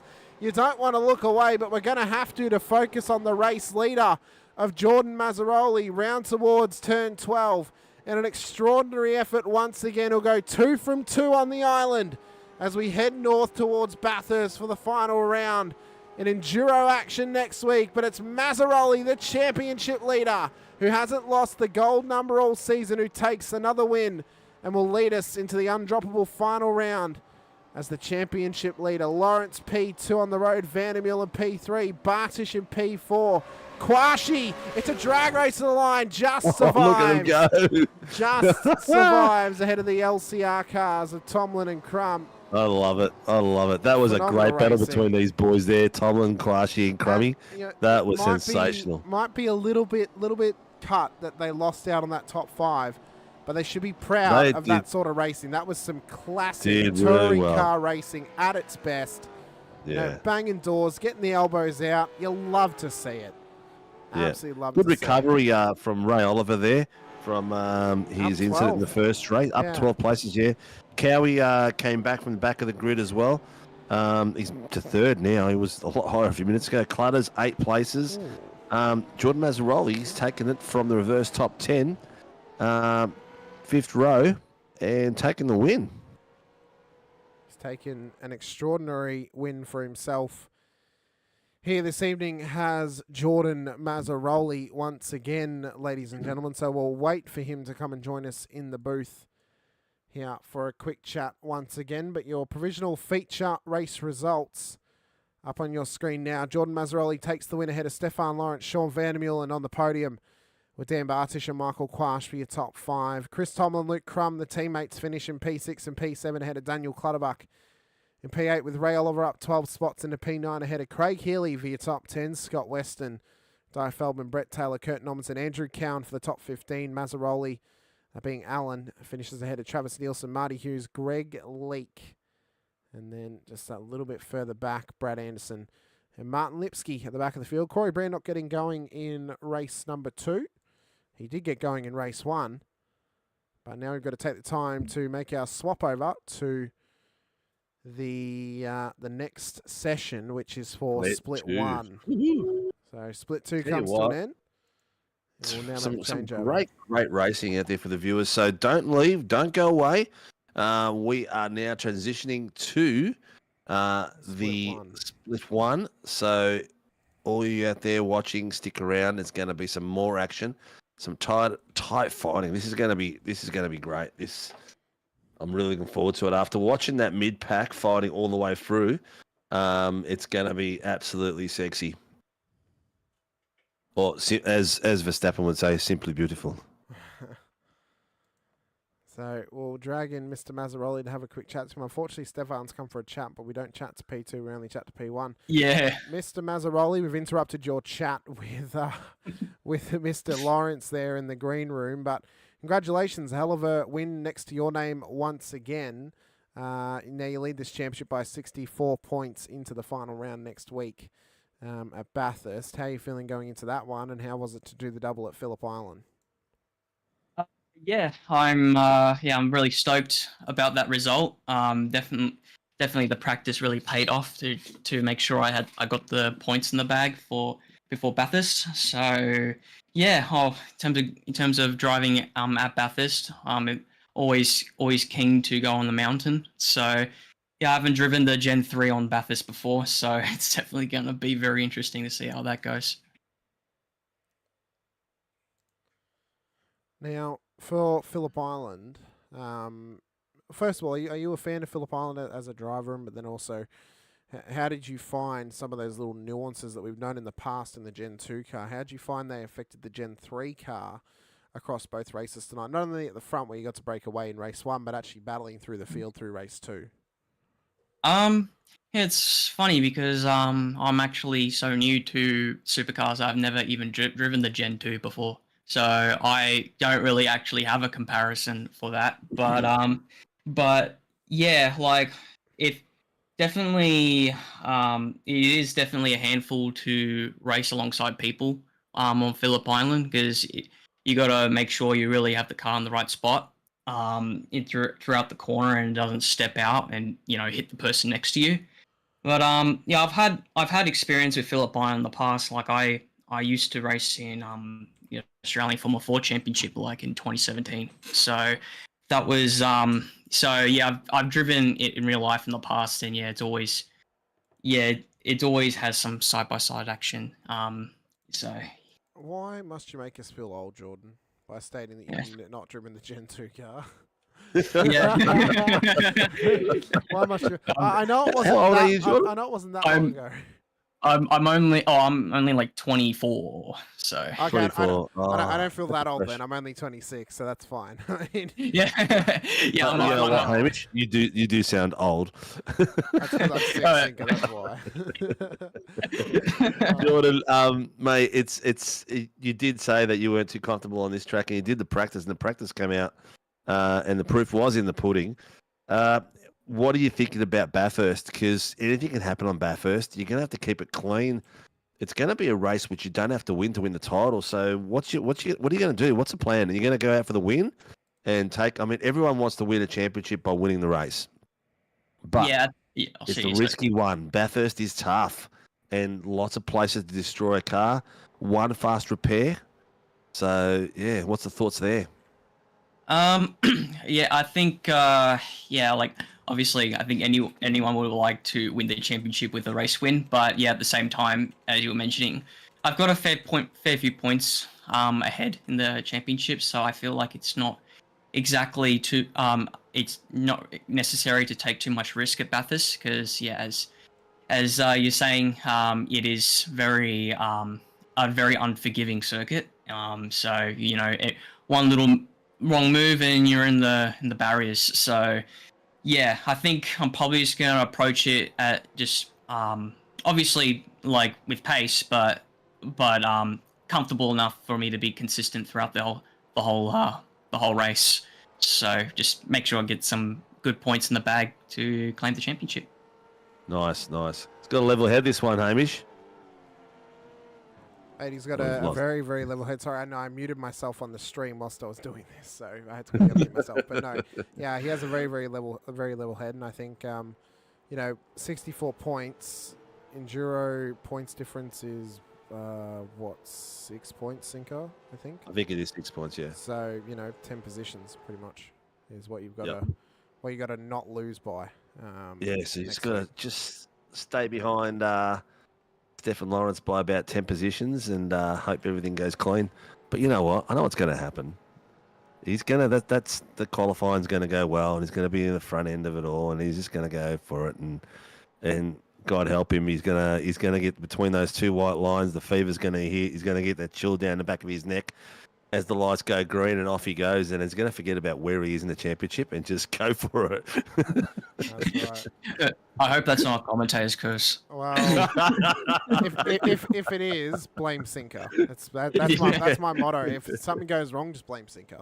He can fix it. Everyone else does. Yeah. Always Sinker's fault. Might as well join the family on that one there, Jordan. But, there's a bit of a queue, mate. You're going to have to take a ticket.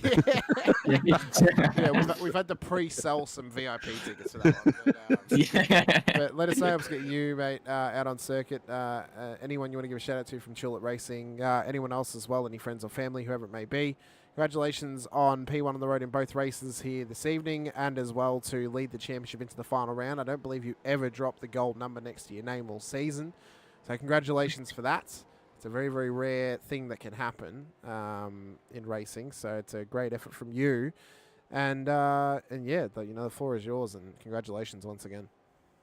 Yeah, thank you. Appreciate it, guys. Obviously, thank Phillip Racing and Martin Lipsky for all your support, and also my dad, as always, for strategies, for fuel strategies, and for car setup. And also thank you guys, as always, for always hosting a great league on a Tuesday. So yeah, really appreciate that. Well, good luck for the rest of the remainder of the season, the last lap that's coming up, the last race that's coming up, mate. And and there's still another 3 seasons to go, so it's not all over, Red Rover. But yeah, good luck with that, and we'll be watching, and Hamish and I will be loving every minute of it next week. So well done and congratulations, mate. Thank you, appreciate it. Keen for it. Well, we are now fully fledged and into the split one session here this evening. Just want to double check. Sinker has actually reloaded his SDK, so you'll love to see it. Oh, he's ninja. Sorry, he's ninja. Yeah, took damn right. Took you 8 rounds to be prepped. Mr. Warboys has just pipped a beautiful fast lap there of a 132.158. Stone Street's behind him with a 132.5. Are we missing? Oh, Mr. Scott's not here, so that could give Mr. Warboys to give Warboys some credit. He leads the championship over Angus Lawford by 40 points at the moment. Yes. At this stage, James is not really in contention, unfortunately. Yep. But in saying that, we do like to have James here to, change it up a little bit. Maybe spice it up. Put a little bit of chili on top. But well, at the moment, it's all WKMP 1, 2, 3. Coleman's popped up there for the top 4. There are theories that Coleman is a secret agent for WKMP Sim Sports. So no, he's a fishful. Hang on, Daddy Warboys is growing a beard. Yeah, he probably doesn't want to have the Sinker facial hair anymore. Wants to try and grow his own. Get his own look going, Yeah. It's a defining edge, that beard. It's a defining edge. Yeah, he's got a very defined jawline with that beard right there. So yeah, it's very good to see. Angus Lawford, P2 in the championship, is in P6 at the moment in qualifying. Jace Douglas is out there. We've got his camera angle as well this evening. Of course, very stoic once again out on track. I know Ray Douglas has probably just had a big cheer to see Jace on screen. So great to have Jace in the field with us once again. He definitely got yelled at for not using the sequential shifter. I'm guaranteeing it at this point. Definitely got yelled at. Barb says between sim racing and babies doesn't have time to shave. Yeah, there you go. It's a very He fair probably point. doesn't. The looking good out there. Oh, Brendan Levin's up in 7th place. He's looking good at the moment. John Gallen up the top, pointy end as well, 8th. Adam Hughes. Geez, Hughes, he can drive anything, can't he? He's unbelievable. He drives Jamie us. He drives Davis. us crazy. So that's pretty accurate, Sinker, to be honest with you. So he Yeah, does. He yeah. can drive. He can drive just about anything. Jaden Green Yeah. just popped inside of the top 10. Good to see Jaden back out on track for Project 36. Haven't seen him in a couple Yeah, of we weeks. haven't seen him for a few weeks. Yeah, he's Of been course, out. he works away. Unsure if it's FIFO in the mines or it's just FIFO in general, but I Yep. know that he does. He works away for a couple of weeks and then gets a week off, so that's why he's racing with us here tonight as well. To back up his teammate Angus Lawford, I can't see Dodsey out there. It doesn't race on Tuesdays. Neither can I see Jamie Davis, so it's only a two-man crew once again. Yeah, he's in 12th at the moment. Oh, he is there, yes. Yes, of Yeah, course. yeah. I was just about to get to him because Travis Daly's just popped above him. Banksy's in there in 13th. Rushy, who I believe won a race in another V8 in the Vets, was it? He won the Split 3 championship in Vets. There you Mr. go. I Rushworth, thought I so saw something on. Congratulations to Andrew. He was yeah, very I excited. didn't realise he was that. Didn't realise Rushy was that old. Well, mate. to give you the, I had him. I don't know if you remember the chat a couple of weeks ago. He was actually very excited because it meant that he got to come up to Split 2 and be on my broadcast again. So, Oh, there you go. I'm pretty excited to see how Andrew does. Yeah. Split 2 nowadays is incredibly difficult. It's very, very difficult, Cinco. But I think he's gained a lot of pace, especially over the last few seasons. He proved that last season in Split 3. Now back up in Split 2, it'll be a good test for him because he'll get drivers of similar pace of here in Split 1 every single week. So it's going to be a good test for him, and it should actually help push him forward. And what we may eventually find is he'll actually start to be up at the pace of the likes of Stone Street, Banks as well, who's only just heading in the time in town now. But around those guys' pace, who also race in Vets as well, and he'll really start to find his groove, and he may even be a contender at some point. So we'll have to keep an eye on good old DK Andrew Rushworth. Tell you what, though, as I live and breathe, is that Greg Barber entering the session? He has entered the session. He's entered the session in the safety car, so he's not racing. Oh, is he? Oh, yeah. I thought he was getting out in the V8s like he used to. Thomas Freeman hasn't set a lap yet. But did you have a look at some of these names down the bottom end? Mitch Mueller, Russell Uren, fast boys, Ryan Bettis, very fast boy. Still a lot of boys to set some purling time, so it's going to be very interesting how it all shakes up. Has the R&D department of Team SRW Motorsports been looking at getting some lawnmower blades on these cars this week? Was that the latest R&D upgrade for these cars? Or? No, not quite, mate. We just tend to see something out of place. We want to fix it. Oh, fair enough. Yeah. Little weed out there, just give it a little trim, possibly. Yeah, make sure that possibly, it's nice and fixed. Nice and clean.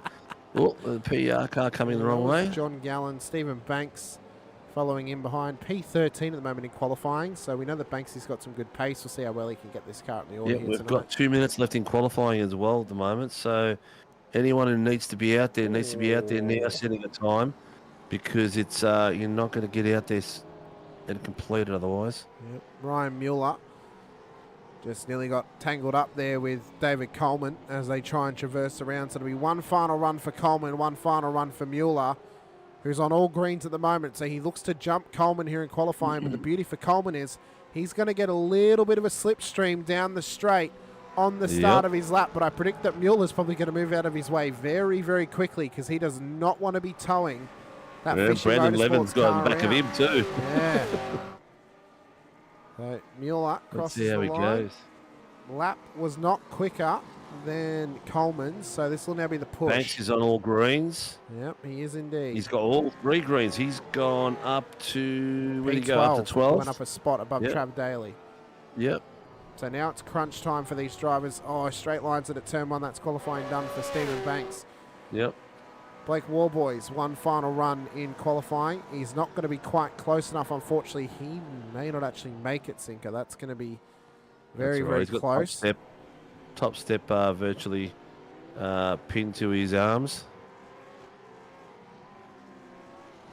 Tell you what, though, I'm very impressed with the pace coming out of Coleman there. He comes back after a couple of weeks away, Sinker, and all of a sudden he's back to his old self, like he never left. He didn't have visit us. Like he didn't have a poor round a few weeks ago. Yeah. No, Jamie Davis has just gone up to 11th. So that's a good effort from him at Project 36. 11 on 10th. Well done. Yep. Can he get some pace out of this car across the last few sectors? Jace Douglas, all greens towards the start-finish line. Does this find him good enough for a top 15 or a top 10? Crosses the line for Jace Douglas. P9 on the road, 132.9. Well done, Jace. So Mueller's backed out of it. Coleman's gone off the road, so that's qualifying done for him. He'd be spewing. 11. He's still got fourth place sewn up, so he did well. He did. Jaden Green, what is his final time going to be? He's not close enough to the start-finish line. That's done and dusted for him. And it's going to be, for the first time this season, WKMP Sim Sports locking out P1, 2, and 3 on the grid here in Split 1 in a phenomenal effort from that outfit to get that job done. And it's Blake Warboys who heads up the show in P1 with a 132.15. Stone Street, his teammate, starts alongside with Billy Mole, their teammate, in behind. He'll start alongside Fishy Motorsports' David Coleman on the second row of the grid. Ryan Mueller of Pacific Esports Racing starts alongside Project 36's Angus Lawford, with his teammate in behind, Jaden Green, starting alongside Blackout OPR's Adam Hughes on the fourth row. Dynamic Sim Sports' Jason Douglas starts at a P9 alongside Blackout OPR's Ryan Bettis. For your top 10, Brandon Levin of Team SW Motorsports will start alongside his ex-teammate Jamie Davis of Project 36 on the sixth row of the grid. We'll see if they work together as old friends and rivals normally do. John Gallen, Stephen Banks, and all PER, seventh row of the grid. They'll start just ahead of Trav Daly of M1 Racing and Andrew Rushworth of Apex Esports League. Mitch Noble, Team SW Motorsports, starts alongside WKMP Sim Sports' Russell Uren for your top 18, with Peter Pav of PER starting alongside the PSR driver Mitchell Muller in P20, with Tom Freeman in the session. Didn't set a lap in qualifying. Is he going for a last to first attempt here this evening, Sinker? Oh, could be tight, could be difficult. We'll see if he goes for it. Oh, it could be tight. It could be aiming for the reverse top 10. Maybe. Yeah. That's if he does start. I've got my camera and John Gallen. So John Gallen in P13 on the road. We'll be on the second camera when we get going in just a couple of moments' time. As Stone Street will start P2 alongside Mole. There you see them. Warboys will be just ahead of Stoney there. So the grid will get shaped up fairly nicely. I want to figure out actually how many teams are in this field. So there's 4 WKMP, 3 P36, 1 Fishy, a couple of PR drivers, some Blackout OPR, Douglas of DSS, M1, PSR, Apex, SRW, maybe less than 10 teams across the field tonight, Sinker, possibly? Yeah, we've got a lot of teams that multiple drivers in there, so that's pretty cool to see. 30 seconds to go. Well done, Chops. Good race there. You and me both, Chop, being sick. I'm looking forward. I deliberately did not take my combo of Panadol and Nurofen before the show, Sinker, because I definitely would have fallen asleep. So I'm waiting now until I think it's about midnight or 1 a.m. when I can take both my Nurofen and my Panadol and just pass out pretty much. So lights are going to go up though for race 1 of Split 1 here this evening. Race 3 across the 4. Revs have risen. And we're underway off. once again. Oh, Mitch Noble bogged down a little bit in the back there. Yeah, Billy So Mole that was did too. the car.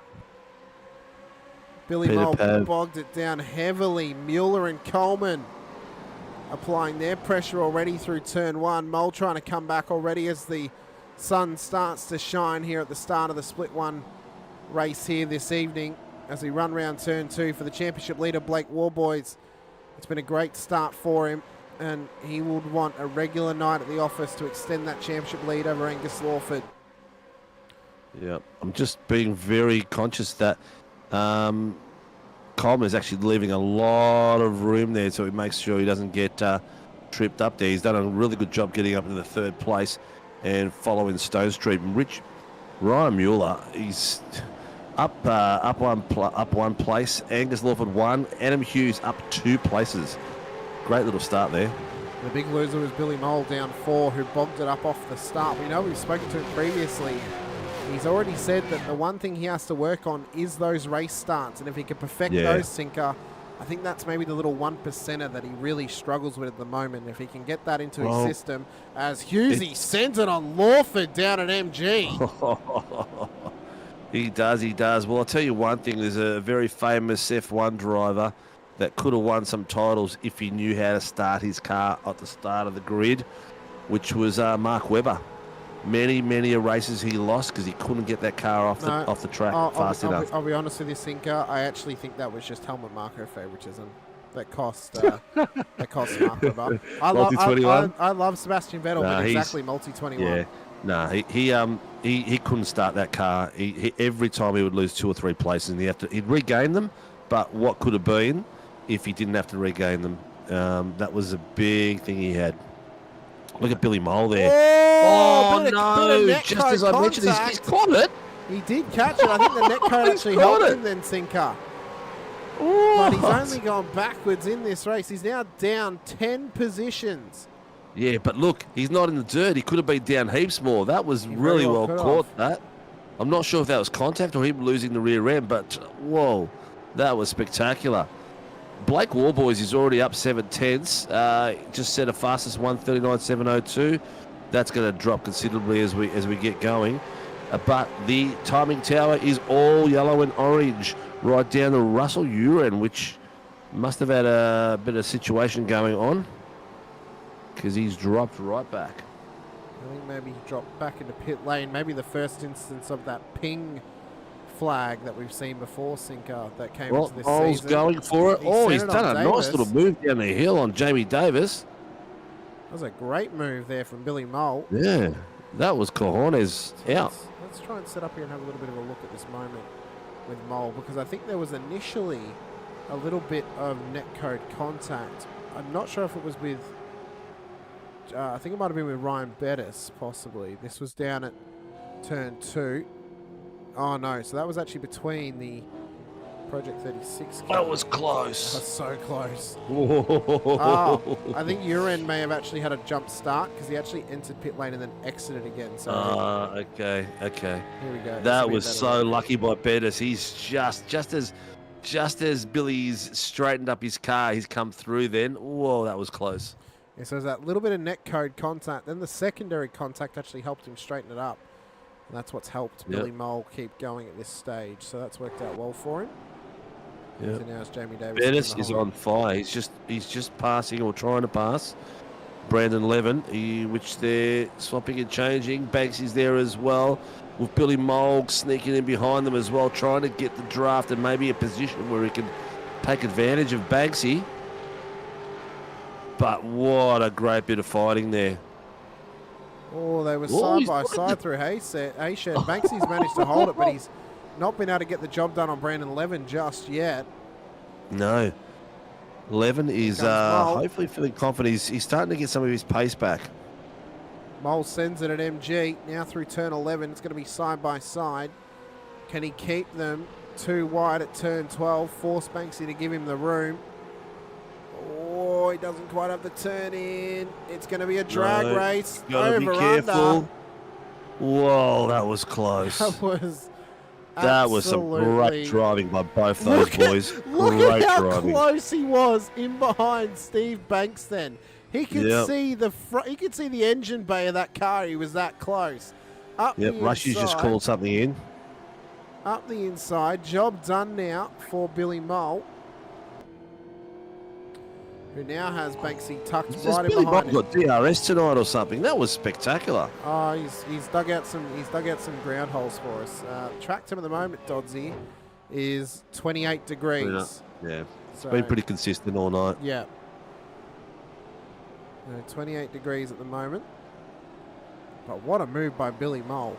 That was an Cracking. all-timer. Absolutely cracking. Cracking. Absolutely cracking. I'm going to shift my camera to, where are we going to go to? We'll go to Peter Pav down the back. He's got a few boys following him.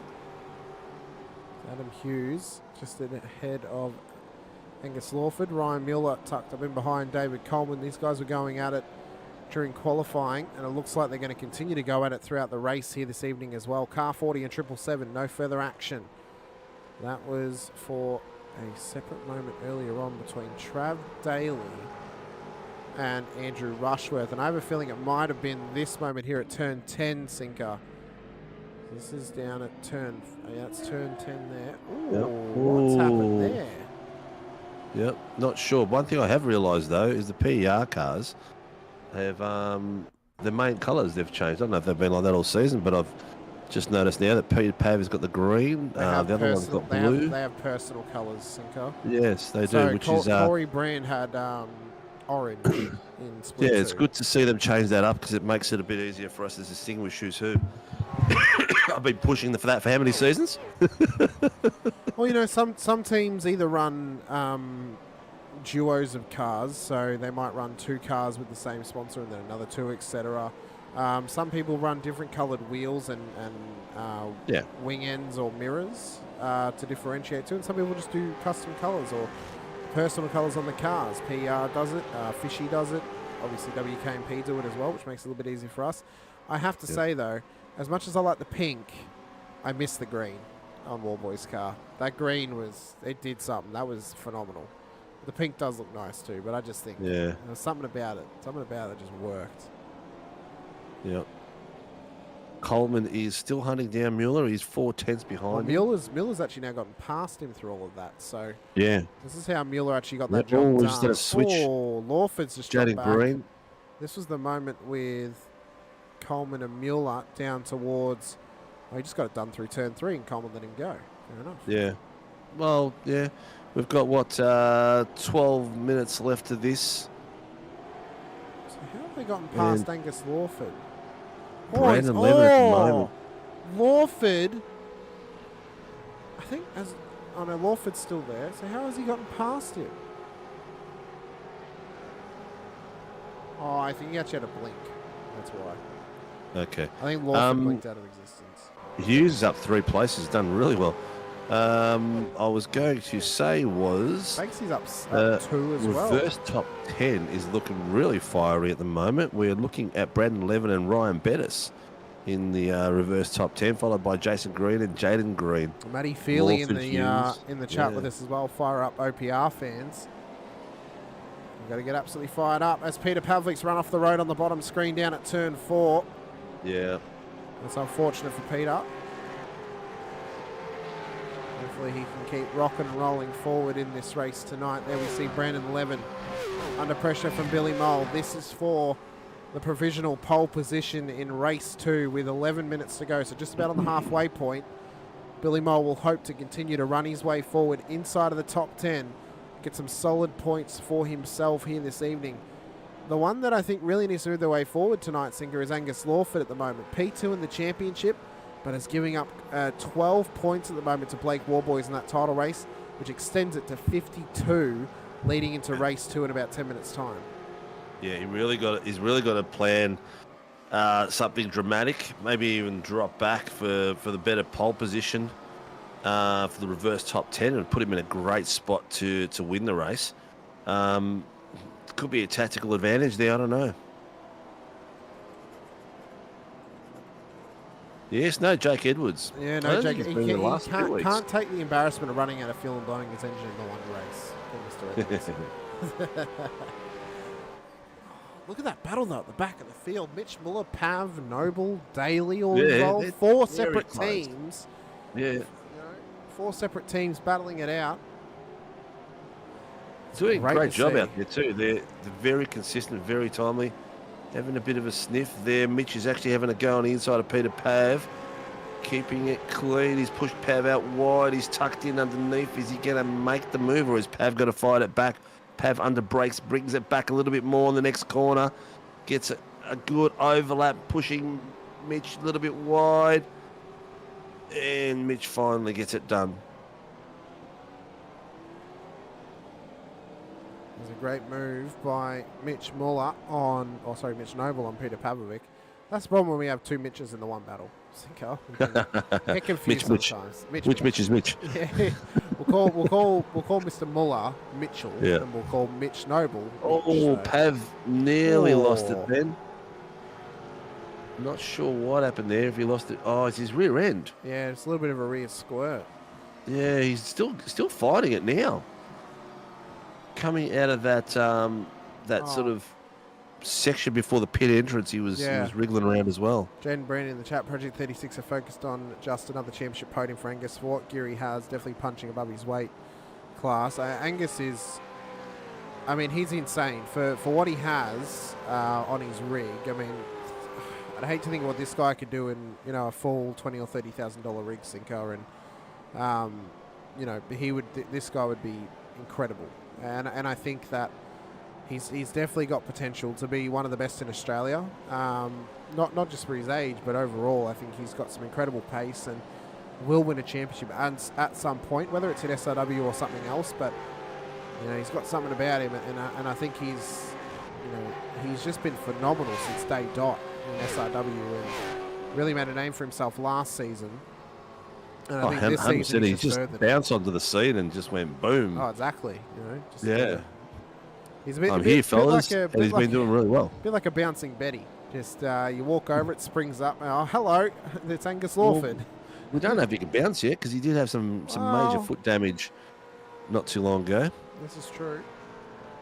His teammate Jaden Green just in behind playing rear gunner at the moment. Jace Douglas trying to fight forward, but under pressure right now from Ryan Bettis. At this stage is Jace. And we can see that almost looked like he was checking to see if Ray was there to make sure he's using the stick shifter. Dad throwing something at him. Yeah. Bettis up the inside at turn 1. Look at the wheel work from Douglas trying to keep this thing in control. That's a massive wide run from Billy Mole, who's been trying to force his way forward all night and now dropped spots once again. Has to take a breath and reset with 7 minutes to go. Douglas survives to Bettis. Bettis is not happy at the moment with that defensive acumen of Jace. We're going to have to see that one again. I missed the actual hot action across that. Let's have a look. This was the moment at turn 1. Oh, went to turn in, got door to door with Levin, and just out wide he went. Oh. So we'll see if race control have anything to say about it. They'll break it down if it's been called in. I'm not sure if you called it in or not. No, not sure. I mean, to me, it just looked like they just got overhung. I mean, Levin was beside him. I don't know if there's much in it, but at this stage, Jace Douglas is still under pressure here. Maximum pressure from Ryan Bettis, who continues to apply it to the maximum degree through turn 10 and up through turn 11 now. There you see the wheel work of Bettis on board with driver's eye as he continues to apply this pressure to Jason Douglas. Through turn 12 they come. Little dab of the brakes gets the car nice and settled. No further action from that moment at turn 1 as we suspected. Sinker looked just like a bit of a racing incident. And now you can see He's the there run. watching him stick shift. Yeah, of course. He's in the chat with us. Douglas trying to cover that mid-line, so he's really he's trying to defend this thing hard now, Sinker, which we love a bit of defensive driving, but you've also then got to keep in the back of your mind, not that Jace is doing this. You got to keep in the back of your mind, just don't block too hard. It's okay to be defensive and okay to drive defensive, but you don't want to start, you know, over blocking and over defending, which maybe Bettis feels he is. I'm not sure. Hughes is just past Coleman, and we've got 5 minutes left, I think. He just said thanks, Davey. So unless Mr. Coleman let him go through. Maybe he did.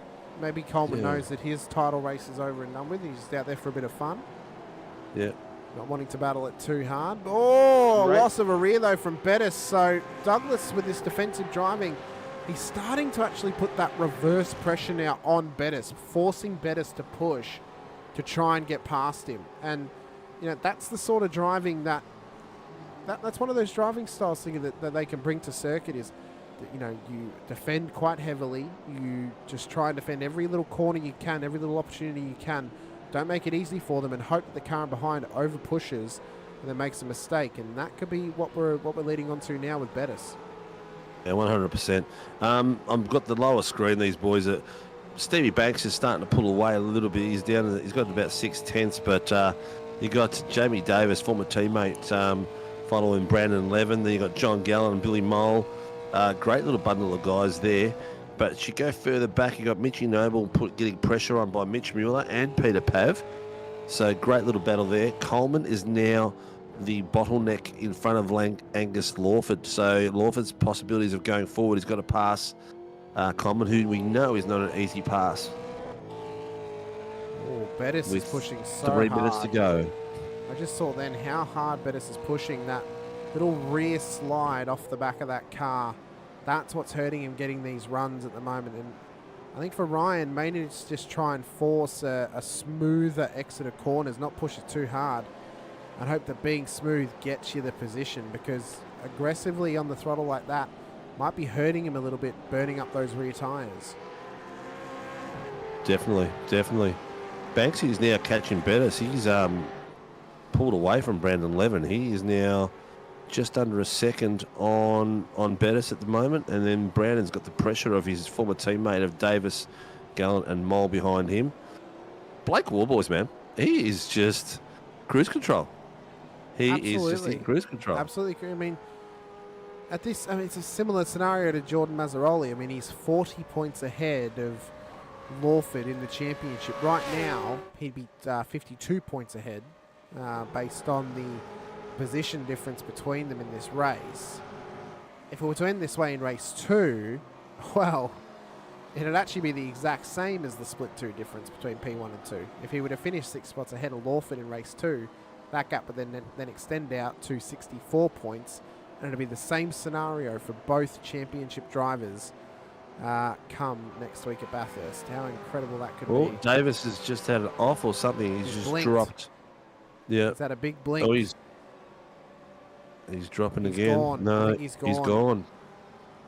So whether he's in pit lane or he's been pinged by iRacing to go back to pit lane, I'm not sure. That's unfortunate there for Jamie Davis, who's having a very, very good run. And it's been a good run as well for Warboys and Stone Street at the front of the field for WKMP Sim Sports. But what a run from this guy. Once again, Ryan Mueller, P3 on the road, has been arguably best of the rest all season alongside Billy Mole. Both Ryan and Billy they've been lighting up every week. They've been chopping and changing who gets on the podium week in and week out. And they've had their little bits of bad luck as well, just as one as much as the other. Very, very similar to each other in that sense, Sinko, between them. I can see these two boys fighting it out a lot more in season 2, that's for sure. Not even just season 2, season 3 and 4 as well. And oh, definitely. I just don't want to get too far ahead of myself.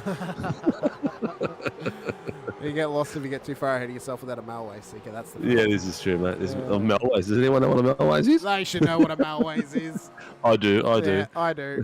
One lap to go, though, for Blake Warboys at the front of the field. So one more lap until he's a race winner once again here in Split 1 of the Warren & Brown Tools V8 Supercars Series. Stone Street just hot in behind him as well. Mueller P3. Husey P4. Coleman inside of the top 5 too. Billy Mole is still pushing hard to try and get past John Gallen, but he's 1.9 seconds back, so might just need to take a breath, reset, and then go for the big move in race 2, it seems. For Douglas, though, he's still got Bettis hot on his heels, runs the defensive line up towards Miller corner. Outside line, though, for Bettis. Needs the smooth exit if he can. Still side by side and just drops in behind. Leaves plenty of room, though, does Jace. He left the door open, and Bettis is going to kick it down up through Siberia. So now Jason's rear end was Jason's rear end was sliding a little bit, so that's where he got him. But he's got it back. He's got the traction back, and he got in front of him again. Well done. He did as they run round. Here's the sun, Crummy. It's great to see the sun back out again here at Phillip Island, but Blake Wallboys will run around turn 12, and an impressive effort once again takes the win at Phillip Island in race 1 this evening. Troy Stone Street, his teammate, will come across the line in P2. Ryan Mueller, an impressive effort for PR, comes home P3. Husey for Blackadder PR in P4. Coleman inside of the top 5. Lawford and Green come home a line astern for Project 36. And Jace Douglas is going to survive the onslaught from Ryan Bettis up towards the line for P8. Stephen Banks in an incredible effort up 4 spots. Finishes P10 on the road and will start provisional pole in race 2. This is going to be interesting, the reverse top 10. Actually, it's not a bad position to be if you're 11th and 12th, because you've got the 2 fastest guys in front of you. Just hold on to the back of their shirt and just go for it. Just hope they don't drop back like Wallboys has unfortunately done previously this season. Well, that was that.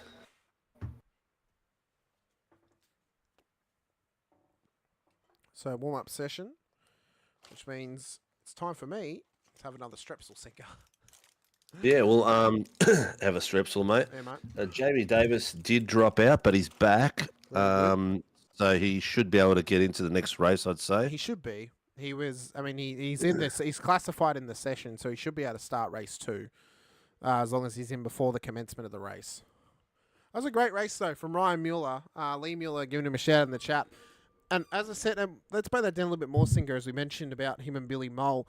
They've been mirror images of each other this season. We've seen that before across a multitude of our series. Not even just the ones that still run, even the defunct series that no longer run, like GTs, TCRs, Radicals as well. You just get those moments where you start to get drivers who mirror each other all throughout the season, and it almost comes up as they're both, they're both just, as I said, mirror image or exactly the same. Billy Mole, Ryan Mueller have run very similar seasons across each round. They have been there or thereabouts, as I said, swapping and changing off of that podium and just keeping themselves in the fight week in and week out. Tonight, unfortunately, in race 1, tough run for Mole. Previously, it's been Mueller who's been in that tough run position. So I think there's something with that. There's something about that. We think about how it mirrors with other drivers in the past. I think of Michael Cuttajar and Phil Vella in the Dallara F3s prior to moving over to the SFLs, or more recently Dylan DeBono and Daniel Byrne, or Daniel Byrne and David Gallo, the teammates of Carlin's Motorsport. Ben Faulkner and Dylan DeBono in the GR86s. I mean, it's incredible how that sort of scenario can play out on circuit in a sim for 2 completely different drivers.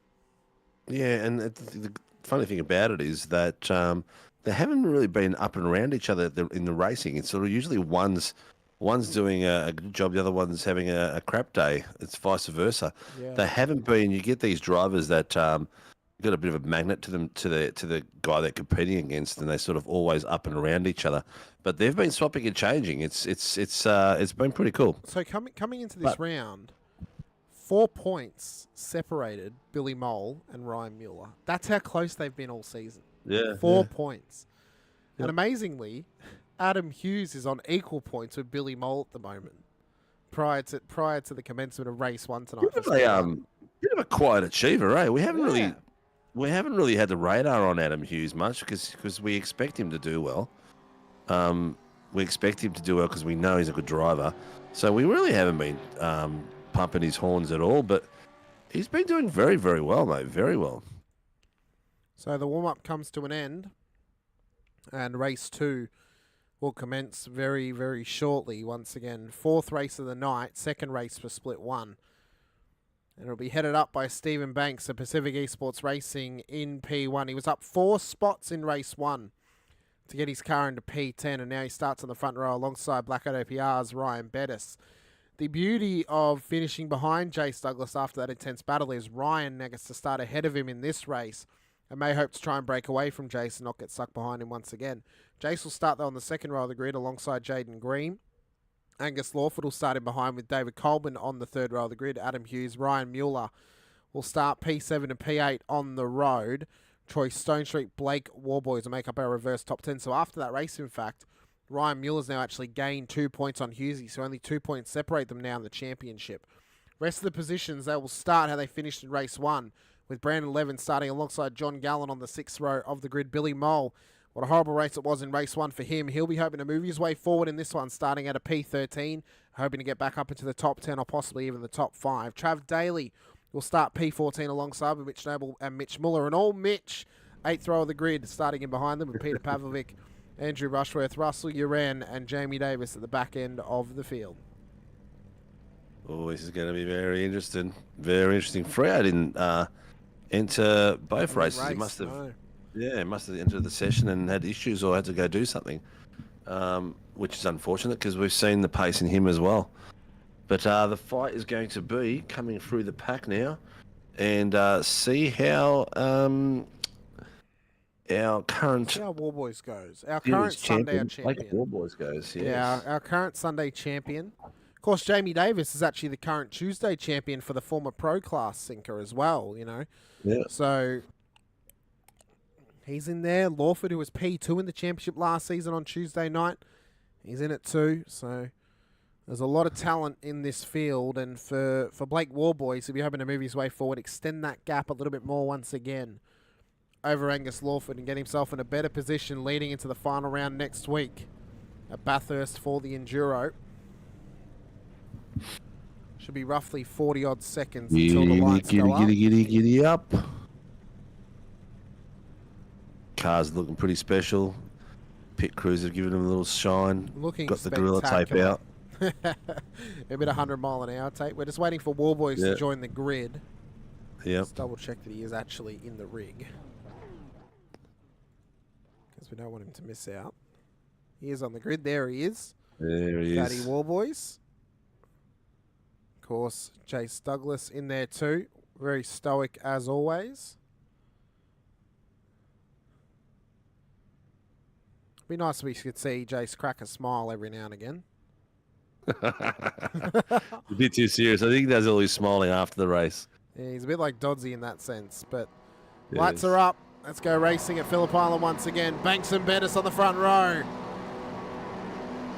We're underway at Phillip Island with Banks getting a fantastic start, but Douglas has gone with them and there's contact off the start. Massive, massive damage, massive chaos down towards turn 1, and a multitude of cars are off, including David Coleman. Coleman's off. Pavlovic's off. Pav. So's Jamie Davis. That is a massive, massive moment, and we'll watch it back at the end of this I don't know lap. how Jace managed to get the car around. I think he did 2 or 3 full rotations then. But I tell you what, lucky Warboys missed it. Billy Mole missed it. Ryan Mueller missed it. So great work from there. Whew. Banksy's dropped a few places, so he's got a bit mugged by these boys at the moment.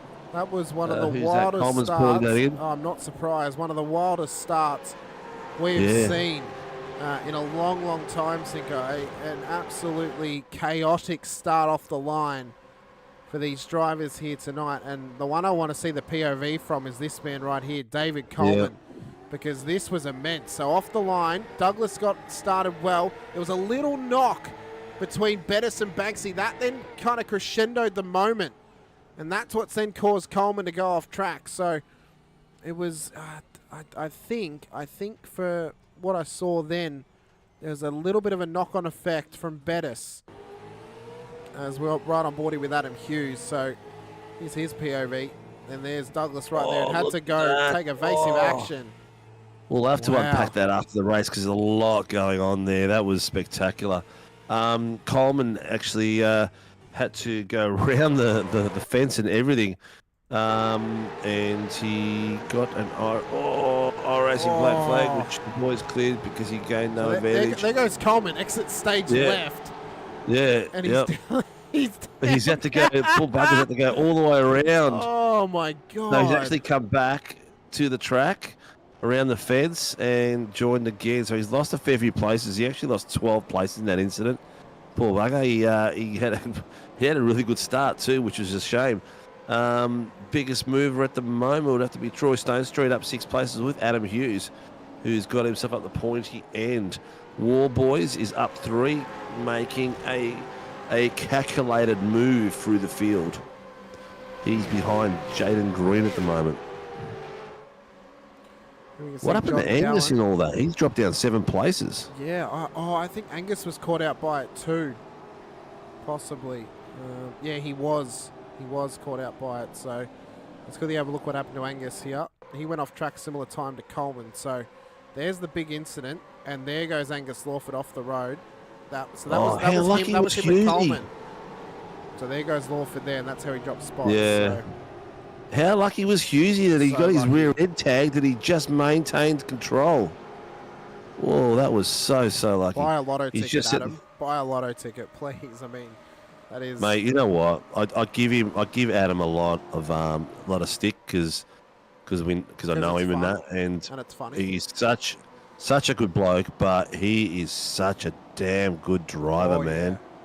He is an absolute weapon behind the wheel, and I'd like to see him do better, but he does well, I guess, with everything they compete in, all the enduros and everything like that. The team is very much enduro switched on. Yeah, enduro mindset about them. Yeah, they are very much so. One thing I'll say about Hughesy is if your upper echelon drivers of, we'll call them the A+ here, your Zach Rattray Whites, Madison Downs, James Scotts, Rian Leonage, Blake Warboys, etc., Emily Jones. Car 58 drive-through. Yep, so that's going the way of Ryan Bettis. So he was obviously found at fault for that lap 1 incident, which we kind of determined based on the little knock-on effect. I think, back to my point quickly though, for Adam Hughes, I think he kind of sits in the realm of that kind of maybe A- to A grading, where, you know, the A+ is like those guys who are front of the pack every single week. Like some of the most well-known names in Australia, where Hughesy, I don't know how well known he is out there to anyone else, but he's just always there and he's always battling up towards the front, but he's not always taking race wins. And is that maybe the difference between some of these drivers that, like, we don't expect it from him? We've got a tow request, mate. Oh, that's Mitch Noble. Where is Mitch Noble sitting? He's got a tow request. Is he in the line of fire? Turn 3. So Safety car has been called. Wow. Safety car has been called. That's the fast corner. Where is he on track? Yeah, that's turn 3 or turn 2, I think, actually. Yeah, it's turn 2. Yep, turn 2. Okay. So the safety car has been called. That will give... who's in the safety car tonight? Is it Mr. Leake? Mr. McCauley? Miss McCauley? Yeah. Oh, has he had a steering failure? Oh, something went wrong. I think he's had a steering failure. Quite possibly. Yeah, because he's not diverted his wheel left or right at any time or any point. It's up towards turn 2. This was on board with Mitch. Oh, no, he just ran it wide. Oh, and then he had it. Yeah, the wheel. Yeah, so I reckon he lost force feedback. That then forced the car out wide, then it's just disconnected. Yep. Wow. Yeah, that's a shame. He was having a good run tonight too, having a bit of fun out there. But as it is, we have a grid which is bunching up now, and it's going to make it very, very interesting because we are now at the 6-minute mark. So by the time this safety car goes round, we'll probably be at the 10-minute mark, and there will be some awesome racing. I'm just seeing Maddie's comment. Front row being Oprah. You get an off track, you get an off track, you all get an off track. You get an incident point. You get an incident point. I'm assuming that Mr. Matty Keane is on some good painkillers at the moment. Oh, for sure. For sure he is. He's having a grand time. Dude, he's got that hospital jelly and ice cream, and he's just sitting back and relaxing on a Tuesday night, which you love to see. So safety car out on track for the first time in quite a few weeks, actually, here in the Tuesday Supercars. The majority of the running of the safety car earlier in the season was all split 2 pretty much, and now that that's gone away, we've had a couple of split one appearances, but it's been a couple of weeks since we've seen it out on track here on the Tuesday nights. In fact, we haven't actually seen it all that often at this part of the season, Singer. Not just Tuesdays, but Wednesdays and even Thursdays as well. But good to see the return of the Warren and Brown AMG safety car. I've got here Ryan Bettis had his black flag cleared, but did he have a black flag for the incident? It's so he can serve it once the safety car's over. Oh, okay, yes. Otherwise, he'll have... Because he's not allowed to serve it under safety car. That's correct. Yeah. Cool. They've cleared it and they'll reinstate it once the safety car comes back out. Otherwise, he would probably be DQ'd by the system. It'd either be DQ'd or he'd have it stacked, so he'd get a stop hold instead of a drive-through. Yeah. Yep. Very good, very good. So at the moment, we've got Adam Hughes leading the field around, followed by Troy Stone Street, Ryan Bettis, Ryan Mueller, Stevie Banks, Blake Warboys, Jaden Green, Billy Mole, Travis Daly, and John Gallen in your top 10. In all that action, Angus Lawford, unfortunately, was involved in some of the contact, so he was moved off the track and had to go his way back. Coleman was with him, and Coleman is down in 17th. So a lot of racing to be done still. We've got a comment here from a viewer called SRW Mitch. No idea who that could be. Damn, RIP car 10. His wheel dropped out. I think it's time Steve hooks him up with a new Moser one.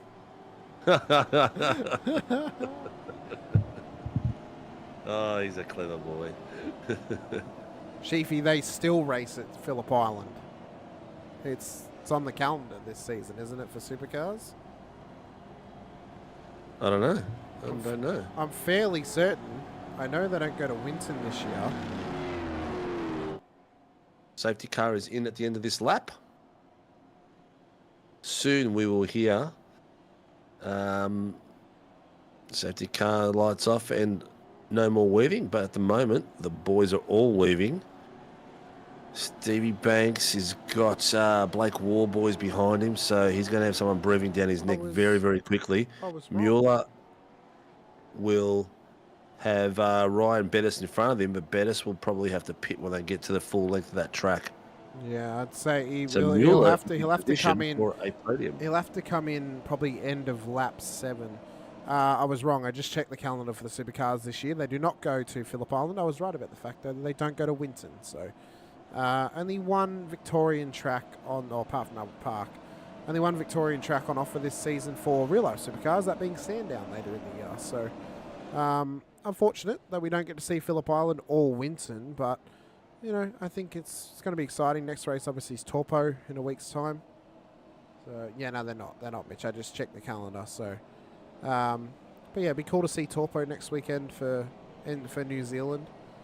Wouldn't mind getting that track on iRacing at some point. That'd be pretty cool. Home of the New Zealand Grand Prix now. Seeing as Pukekohe is not open anymore. But at this stage, Sinker, we're halfway through. Safety car coming in. Yes, it is. Thoughts, predictions? Do we think Hughesy's going to win this thing, or do we think that Warboys can fight his way through, or could it even be a Ryan Mueller show here tonight? Look, it's a tough one. There's 10 minutes to go, and last 9 minutes to go. By the time they go around, probably be 8. But I mean, Blake Warboys is an absolute weapon. He's got some fast boys to pass. This is the problem. He's got Banksy and Mueller. Bettis will pull in, and then he's got his teammate Stone Street. So what he wants is Stone Street to put pressure on Hughes ASAP, and make sure he doesn't pull away. All right, safety car's pulled away. Hughesy has control.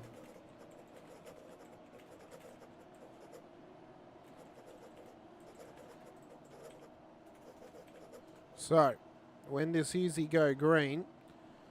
And when do we get this race back underway once again at Phillip Island for race 2? Safety cars in pit lane. He still hasn't gone. He still hasn't gone. Is he going to hold them all the way to the line? Yes, he is. Yes, he is. He's gone green. So it is green flag once again.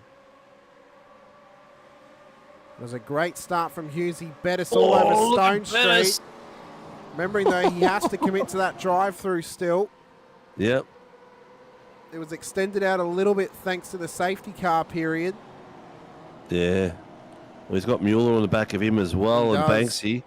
And Blakey Warboys is on the bottom screen, putting a lot of pressure on Stevie Banks right now. He's having a bit of a look, and right about tagging him, he has got carbon dioxide pumping in through his face. He's got on the inside line.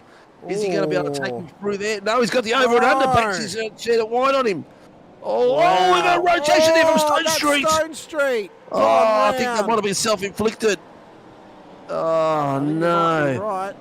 I think quite That is possibly. opened up. Blake Warboy's already in the trophy cabinet position. Bettis is going to have to go for no, pitch Hughesy, anyway. did Hughesy come across on him? Did Adam Hughes cut the nose off of Troy Stone Street? I don't know. No, he tagged him. So No, Stone tagged Street him, just drove into unfortunately. him. So, Yeah. And then back to the Well, he draw. doesn't have too much damage. That's not too bad. He has dropped considerable positions, though. Bettis. That's unfortunate. Bettis comes in to commit to the drive-through penalty. So now, Yeah. Adam Hughes Here we go. leads the way. Mueller and Warboys on the podium. Cometh the man, cometh the moment for Ryan Mueller. Yeah. If he could defend against Blake Warboys, this would do a multitude for not only the ego, not only the confidence, but also just how much you can bring into Season 2 next season in 4 or 5 weeks' time. And if he can get this job done, and if he can get past Hughes and you get the win, I mean, what a way to send yourself to Bathurst next week for the final round. I mean, that would be absolutely crucial. Oh, yeah. Oh, he's actually having a look at it. He's having a look at it. Hughes got wide. Oh, left plenty of Oh, room. look at Warboys. Hughes is going to lose 2 places out of this if he keeps going. 2-for-1 special. Hughesy loves it on Tinder, hates it on the Not racetrack. quite. Misses Not out this quite. time. Oh, very, very nice racing. That was very sexy driving there. As all this going through, Billy Mole is up 8 places. Yeah, Done extremely he well. has, Mitch he has. Miller as well. It's and been Andy Rushworth. It's been a complete turnaround for Mole here in race 2. But realistically, he's still going up ahead. Oh, of Hughesy, points. look at that move. He's had the gap and gone for it. And look at that. On the inside, Warboys is going to take Hughesy at the same time. What an epic corner. That was the wrong time for me to need a sneeze then, Sink. I'll be honest with you. That's all right, mate. I was here. As the move That it came out. But what a move by Warboys. That was incredible. Sensational move by Adam, and then Warboys to take underneath Adam again. That was sensational. We'll have to watch that one back later on when we've got a bit of time. That was a great bit of driving there. No. He's got himself all the way up now. Oh no, Sinker. Angus Lawford has had a moment in behind Trav Daly and Stephen Banks down at Siberia. Big spin He's just round. lost the rear end. Holds brakes. Does anyone hit him? Oh, how in the hell did he survive that? But now He's done the all right way thing. at He's the held back of the brakes. field. Oh, that sucks. This is what happens when you've got such a close field. It's This was Mitch Muller. car Turn 2. 044 got a warning for a poor rejoin. Black and white flag. Street. So what's happened to Mitch Muller? How has this happened down at turn 2? So he's come round. Try to turn in. Oh, that's mechanical. I don't know. That's if it hardware. Is. No, it's not because he's kept it going. Well, I reckon it must have been a glitch because that was like his whole car just went boom to the Or right. he's taken evasive action from Jace Douglas. No, he caught a slide. That's why the rear started to go and he caught it. That was terrible. That's unfortunate. Warboys has done what he's had to do. He's got himself all the way up top. He's got Adam Hughes chasing him down. Ryan Mueller, who's having an absolute perler of a race. Oh, he's gone a bit wide there. Get on the back of Hughesy, mate. Get that toe as much as you can.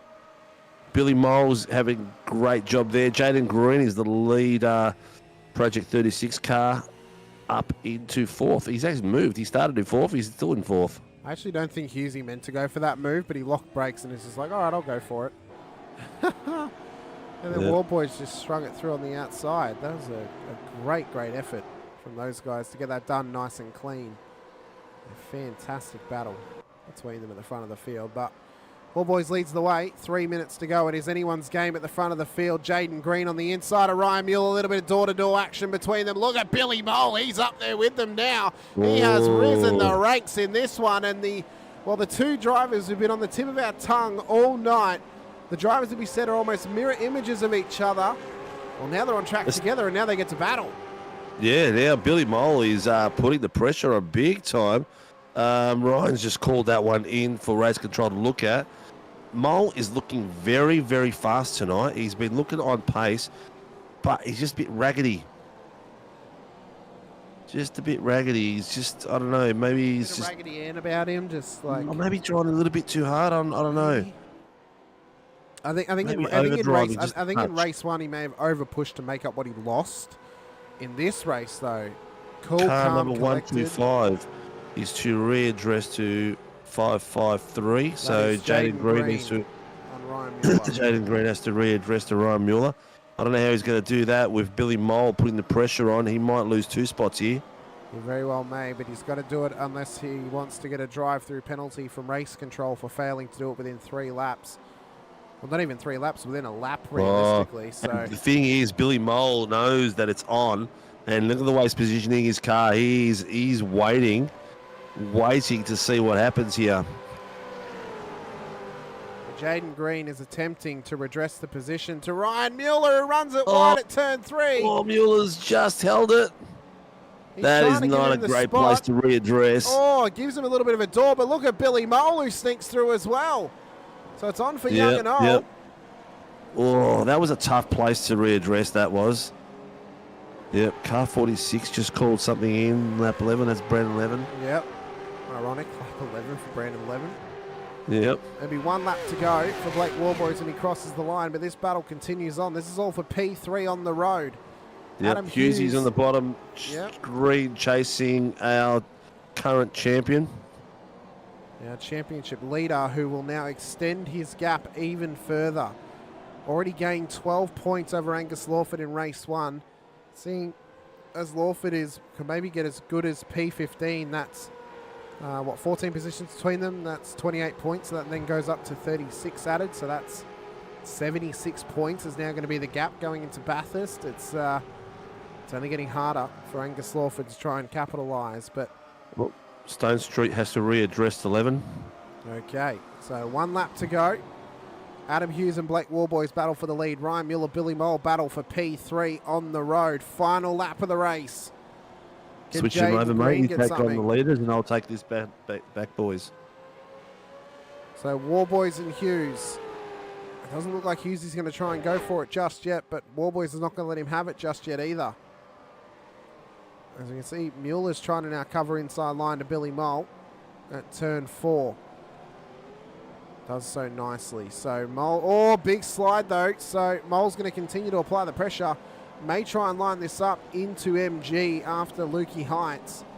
If he can stay nice and close to Ryan Mueller at this stage. As they run up through Hayshed for the final time this race, Adam Hughes with maximum pressure being applied to Blake Wallboys. He's doing a great job applying the pressure, that's for sure. And Billy Mole is all over the back of Ryan Mueller. That is crazy. But Jaden Green's put the pressure on him as well. So this bottom screen, these 3 cars are fighting for the final podium position. There was a little bit of contact between them, but they've kept it going. They've sorted it out between themselves. But for Blake Wallboys, he will take maximum points out of Phillip Island leading into Bathurst next week. It's a double win for Daddy Wallboys of WKMP Sim Sports, who extends the championship lead at the moment to 76 points. Although this may be Angus Lawford's drop round, so don't exactly go off of that math. Ryan Mueller comes home P3. Hughesy separates them in P2 for Black Eyed Opiata, an incredible effort. Mole up 9 into P4. Jaden Green into P5. Banks home in P6. Daly, Coleman, Douglas and Rushworth. And a great race from him up 8 positions into P10. Davis up 9 into P11. Levin in P12. Stone Street, Russell, you're in. John Gallen for your top 15. And then Angus Lawford. Unfortunately for him and his championship efforts, P16 at this stage. Ryan Bettis, Mitch Muller, Peter Pavlik, the back end of the field for the top 19. Mitch Noble didn't finish this one in the end. But what a race it was for the championship leader. Extends that gap now out to, as I said, 76 points before the drops are calculated leading into the final round. And the burnouts begin down at Miller Corner. What a night, man. What a night. We've seen some awesome driving. The viewers have been out there, consistency all the way through tonight. Around the 40 in YouTube, plus what's on Facebook. So thank you very much for everyone coming out and joining Hamish and I and all these amazing drivers. Please like and subscribe and hit the notification button as Daddy Warboys does his burnout as he takes the checkered flag for another win, Hamish. Yeah, another win on the trot and 2 on the road here tonight for him. Do you like that little angle of the burnout I got you there, Sinker? Nice, man. You know I love the burnouts. I know you do. I know. I thought I've got a screenshot camera angle. Might as well use it. But I mean, what a race! What a race it was! All the way from lap 1 off the start line. I mean, it was chaos, absolute chaos, off of the green flag, and I mean, it all ensued. It all started off the start line with the likes of Ryan Bettis and Adam Hughes up there, but. Wow, what a race, what a start, and this was the major moment off the start line. Massive contact. It was just domino effect. Domino effect came into play. Felt sorry for Jace there. That really destroyed his race, didn't it? He came back to 9th though, so he did well to do that. And there you see Angus Lawford and David Coleman traversing off track. Angus, the project that look at the air on jump from Coleman. Oh, the air that Coleman got, and that all that extra weight he's carrying too. It's a hell of an effort to get that thing lifted up in the air like that from Coleman, but wowee. And then I want to see, does he get the jump off of here too? I don't know. I reckon he would have slowed down for that. He would have, maybe he had a bit of damage from that. He slowed down. He slowed down for that moment, but bit of damage in that car from that landing. Oh man, probably a bit of damage on the back too. We've got to see that pass if you can find it by Daddy Warboys on the back of We'll find it from when find it when Warboys is in here. Yeah, on the back of Hughesy and who was the other driver? Ryan Mueller. Mueller, yeah. Great pass. We'll start though by chatting to P3 on the road here tonight. Ryan Mueller of Pacific Esports Racing. Ryan, an incredible effort from you once again. We made the comparisons tonight. It kind of came to us in a little moment that yourself and Billy Mole have been going tit for tat all season. You kind of like mirror images of each other across the season. I then checked the standings, and coming into this race, there was only 4 points that separated you, which then furthered the theory. But mate, what a race from you! As we said, yourself and Billy are 2 of the breakout stars this season, and tonight you've got one over him again. You've taken P3. How does it feel to get that done? Because that's an incredible effort, and you drove very, very well. You drove a very classy race at the front of the field. Was under a lot of pressure from Adam and Blake there towards the end, and gave us a hell of a battle off the safety car restart. But talk us through that race for you, and how does it feel to get another podium under your belt? Well, that was a race for sure. Yeah, it was very interesting. I'm lucky not to get caught up in some of those big incidents that happened, especially on the start line and Stone Street, and I think it was Bettis. But yeah, happy to get double P3. I come into this race just wanting to get maximum points as far as I can, and yeah, it's going to be good between Billy and I. It's been pretty close all season between us. I mean, you guys, as I said, I mean, it almost feels like it's sometimes you get those little moments in racing where you get 2 drivers completely different of each other, of course, but they just have a mirrored season together, and they have mirrored driving styles and mirrored luck and poor luck as well. You've had your fair share of it this season for both sides of the coin, good luck and bad. Billy's been the same. Next week at Bathurst, of course, big test for you, trying to continue running up the front for PER. Are you hopeful you might be able to get another podium under your belt, or maybe even take that win as well?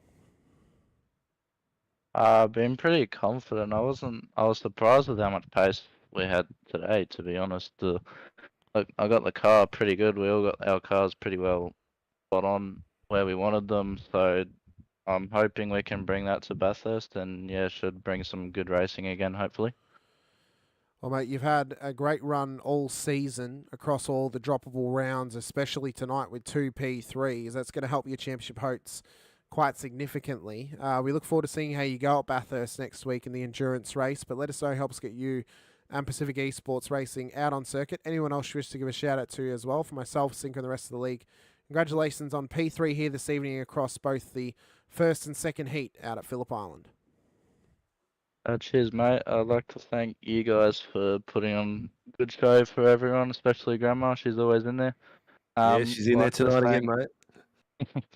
I'd like to thank everyone at PER for all the help. They're nothing but supportive and loving the team. Lake Edge Holiday Units, Majors Garage for the awesome setups as usual.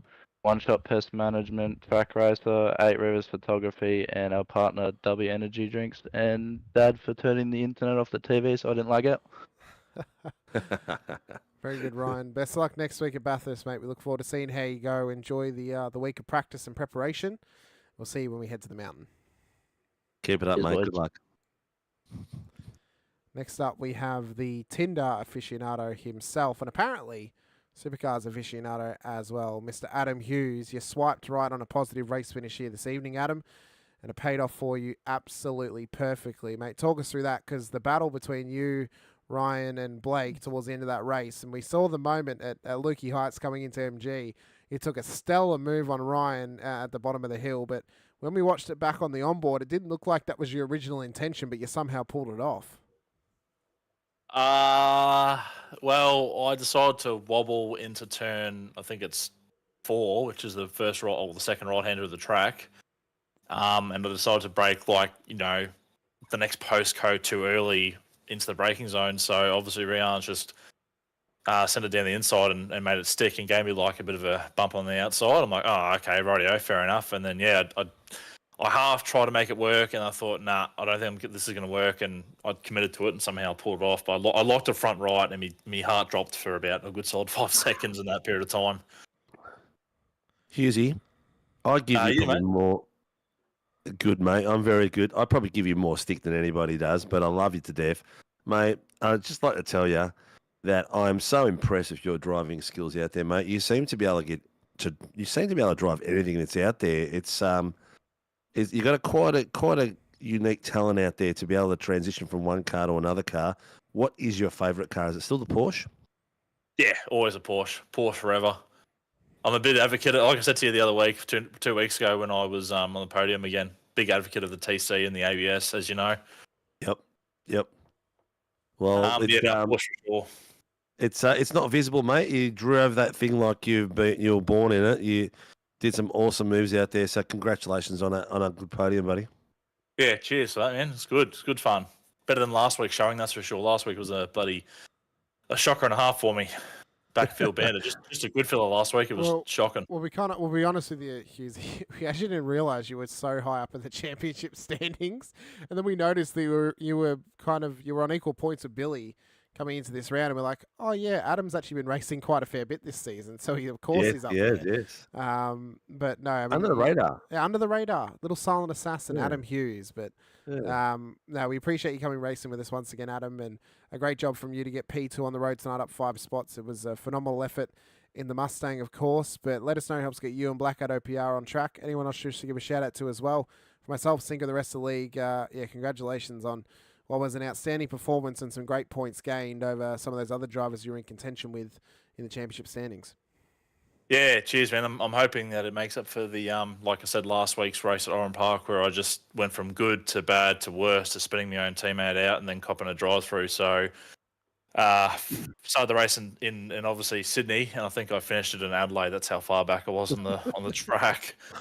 Obviously, yeah, like I said, like with the start of this race, the second race, obviously, if that major crash didn't happen, I probably would have been like 5th, 6th, give or take. So, lucky to avoid it. Obviously, thanks to you two for obviously doing your 3 to 4 nights a week. Obviously, race control, except for Tyson McAvoy. I'm not thanking him. Nah, jokes. He's right. Obviously, everyone at OPR, big shout out to simrigs.com, Palmerston Bakery, Disaraction, Sim Supply, Shunt Scenery, and DSM Painting and Decorating, and obviously to Rain and Ryan for jumping in the Discord and Ryan drive with me tonight, and Rain sort of given me a bit of a spot here and there. So, and as well as Ryan, so he helped me avoid a few major incidents tonight, which is nice. Excellent, mate. Well, congratulations. Looking forward to see how you go at Bathurst. Not the usual weapon you like to drive at Bathurst, I'm sure, but I'm sure you'll have a great showing anyway. Yeah, well, yeah. The last thing I drove at Bathurst, I think we got like a P3 or P4, and it was in a Acura. So it's about 2 cylinders difference and about a big, massive turbocharger difference as well. So we'll find out. I could be in the first fence, turn 1. We'll find out, man. Well, I'll be right there commentating with you, mate. I'm sure Macca would love that too. If he sees me in the fence, he'll love it. Yeah. All right, dude. Congratulations, and take care of yourself, and see you next week. No worries. Cheers, boys. Thanks for that. Thanks, buddy. Next up, we have P1 on the road this evening in Blake Warboys, and an incredible effort once again. 2 wins from 2 tonight, Blake. A extension of the championship lead to prior to drop rounds getting sorted after this round. Current math says 76 points. If this is Angus's drop round, that'll change a little bit, but a nice healthy gap for yourself leading into next week at Bathurst. First thing we want to start with, which you should be able to see in my virtual camera, is the move down at MG when Adam Hughes has absolutely sent it on Ryan Mueller, bogged it up a little bit, and you've just tucked on through nicely, and away she goes into the lead. Yeah, it's fun when you can do those sorts of moves. You just let everyone do the work for you. It makes it very easy. Well, it's fun when you got the skills to do those sort of moves, mate. I think I would have ended up taking both those cars out. You did an exceptional job getting in there, tucked in under there, mate. That was amazing. I said to Hamish, we've got to find that and replay it at the end of the show because that was the move of the night. That was sensational. It was good. Lucky to do it, though. The marbles were starting to build up quite a lot there. But, it was good. The boys were respectful as they sort of come through 3 wide at one point. So, yeah. I've got to ask you a question. I keep forgetting to ask you. Beginning of the race, with the way the tyres are warmed up, you seem to come out near the last few seconds. Is that to keep the heat in the tyres? Do the tyres cool down if you're out there too long? What's the story with it at the moment? The tyres they overheat quite easy. So, coming through the field then, for example, like my rears were cooked. Just trying to outdrive people off the corner, and they're still quite hard to cool off. It is more manageable than the previous generation car. But hard to get initial temp, so you'll see probably a little bit quicker out laps for quali than what we're previously used to, and weaving to also keep your temp during safety car periods and that sort of stuff, even on your out laps. Are you applying the brakes to get the heat to the front as you're going through there? I'm trying it. I'm not sure if it's making any difference. I'm just just seeing. I'm more tapping the brake to sort of see how the car's reacting, if it's got the grip in the front yet. Well, very interesting. Well, you always learn something here on a Tuesday night when Daddy Warboys is in the booth. Where's Bub, mate? Is she gone to bed already? Yeah, Mum and Bub have already gone to bed. Dad might get a few more laps of practice in. Oh, no, I've just gone back to work this week. I am cooked. There you go, mate. There you go. Well, you got Sunday off. Oh, actually, we do, but you probably don't. You've got Scops? No, I'm go-karting. I'm taking the go-kart out for its first run. Taking the new beast out. Yeah. So off to Rochester on Friday. So. Oh, my missus' hometown. I didn't know that track was still going. Yeah, still going just. Unfortunately, they don't have a lot of club members and stuff at the moment, but they're still going, which is cool. It's a fun little track. So there you go. It's not going to be too hot, thankfully. I don't think so. Well, yeah. Fingers crossed for a good weekend. Dry, mate. I was up there last weekend. It's as dry as a dead dingo's donga. Yeah, the boys were up there testing last weekend, and very dry. My wife just walked out of the room, the Rochi girl that she is, and she's just giggling at me for my comments. Listen, mate, spectacular racing. The title is still in your hands. Bathurst, are you going to take it easy or just go for the win? Oh, you got to go for the win. It's Bathurst. I love it. It's a lot harder to set up for now too with these cars, so it'll be interesting to see what sort of setups people bring. done a few laps already. Like, of course, the first track you're going to go to at the new car is Bathurst. Yes. So, done a few laps, but every time you sort of go, you're trying something on the car. So, be interesting. Won't have a lot of time between now and Monday for qualifying. Because I still got quite a bit to do with the go kart. So, it'll be a wing it moment on Monday, I think. Yeah, take some photos when you're up at the Rocky track, mate. I'll be good to see them. Yeah, and definitely. make sure you put them on the socials. You're looking wrecked, mate, so we won't hold you up too much longer. Very, very much wrecked. Very Congratulations understaffed on at another work. win and one hand on the trophy. Who gets Mr. Blake Warboys, Daddy Warboys on track? So, massive thanks to Jem for letting me race still, especially now that I'm back at work. So, massive shout out to Gemma. WKMP Sim Sports, Wodonga Karts and Parks, Crop Promotion Karts Australia, Stone Street Plumbing, Super Cheap Auto, and the Super Cheap Group of companies. Pool Guys Adelaide, Barella Cabinets, LGC Images, Dave, 37 Racing, Warboys Motorsport, Send It, Don't Bend It, Amp Air, M1 Cars, and Pecky's Performance and Dino Tune. Excellent, mate. Hamish, any words for Big Daddy Warboys? Send it at Bathurst. I don't know. Have a send, have a play, have a go. Yeah, hit a few walls. We'll see what happens. See if you get your second championship after that one. Maybe a bit of luck See goes what your way happens. once again, but no. I swear you guys must be like commentating cursing our team. You'd like talk. I'm watching the broadcast back and you're like ramping up Billy and that, and then they seem to just be going worse. They keep getting in incidents. Hang on. Race 1 is Sinker's fault.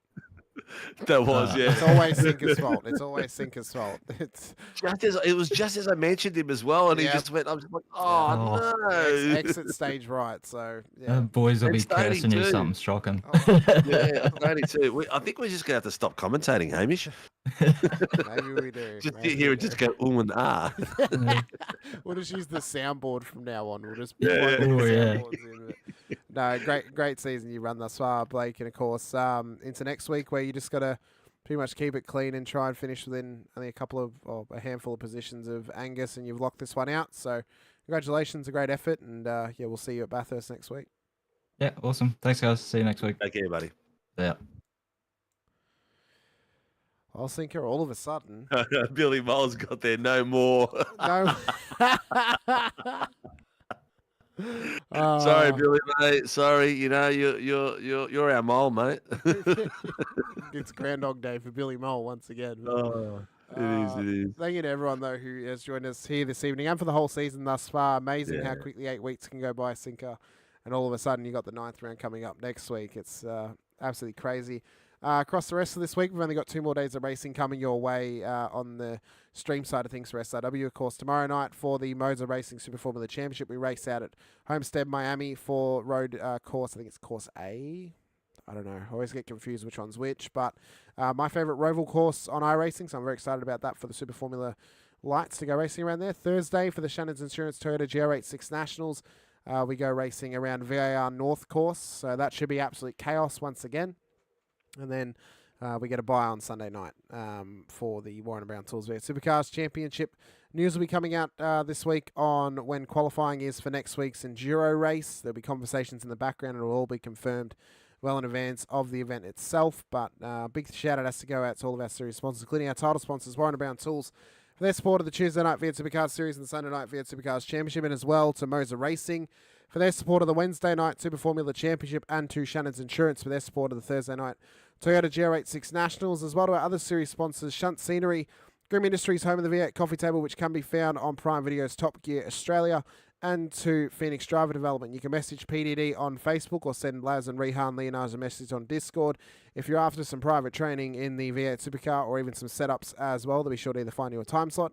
I'll get you a setup made. You can find direct links to all of our series sponsors in the description of all of our streams here on YouTube and on Facebook as well on SRW TV. So be sure to go check those guys out and support them as well for supporting the series that we all so love. But I've been Hamish Munro with Steve Sinkovic alongside. Appreciate your time. Appreciate you being here with us for Round 8 of Season 1 of 2025 of the Warren Brown Tours V8 Supercars Series out at Phillip Island Circuit.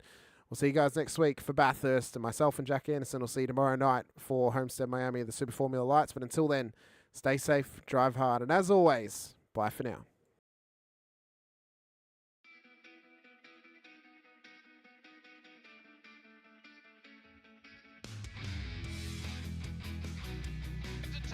This is amazing. I was clash heads again. This is like Chaz Moscow and Cam Waters. Almost the same situation. Better contact going down the hill. Sam Noble wants to slip on Dave Coleman now. Sam Noble bottle right now because tell you what, Bruce Tanak and Jamie Dyke just absolutely drove away from us.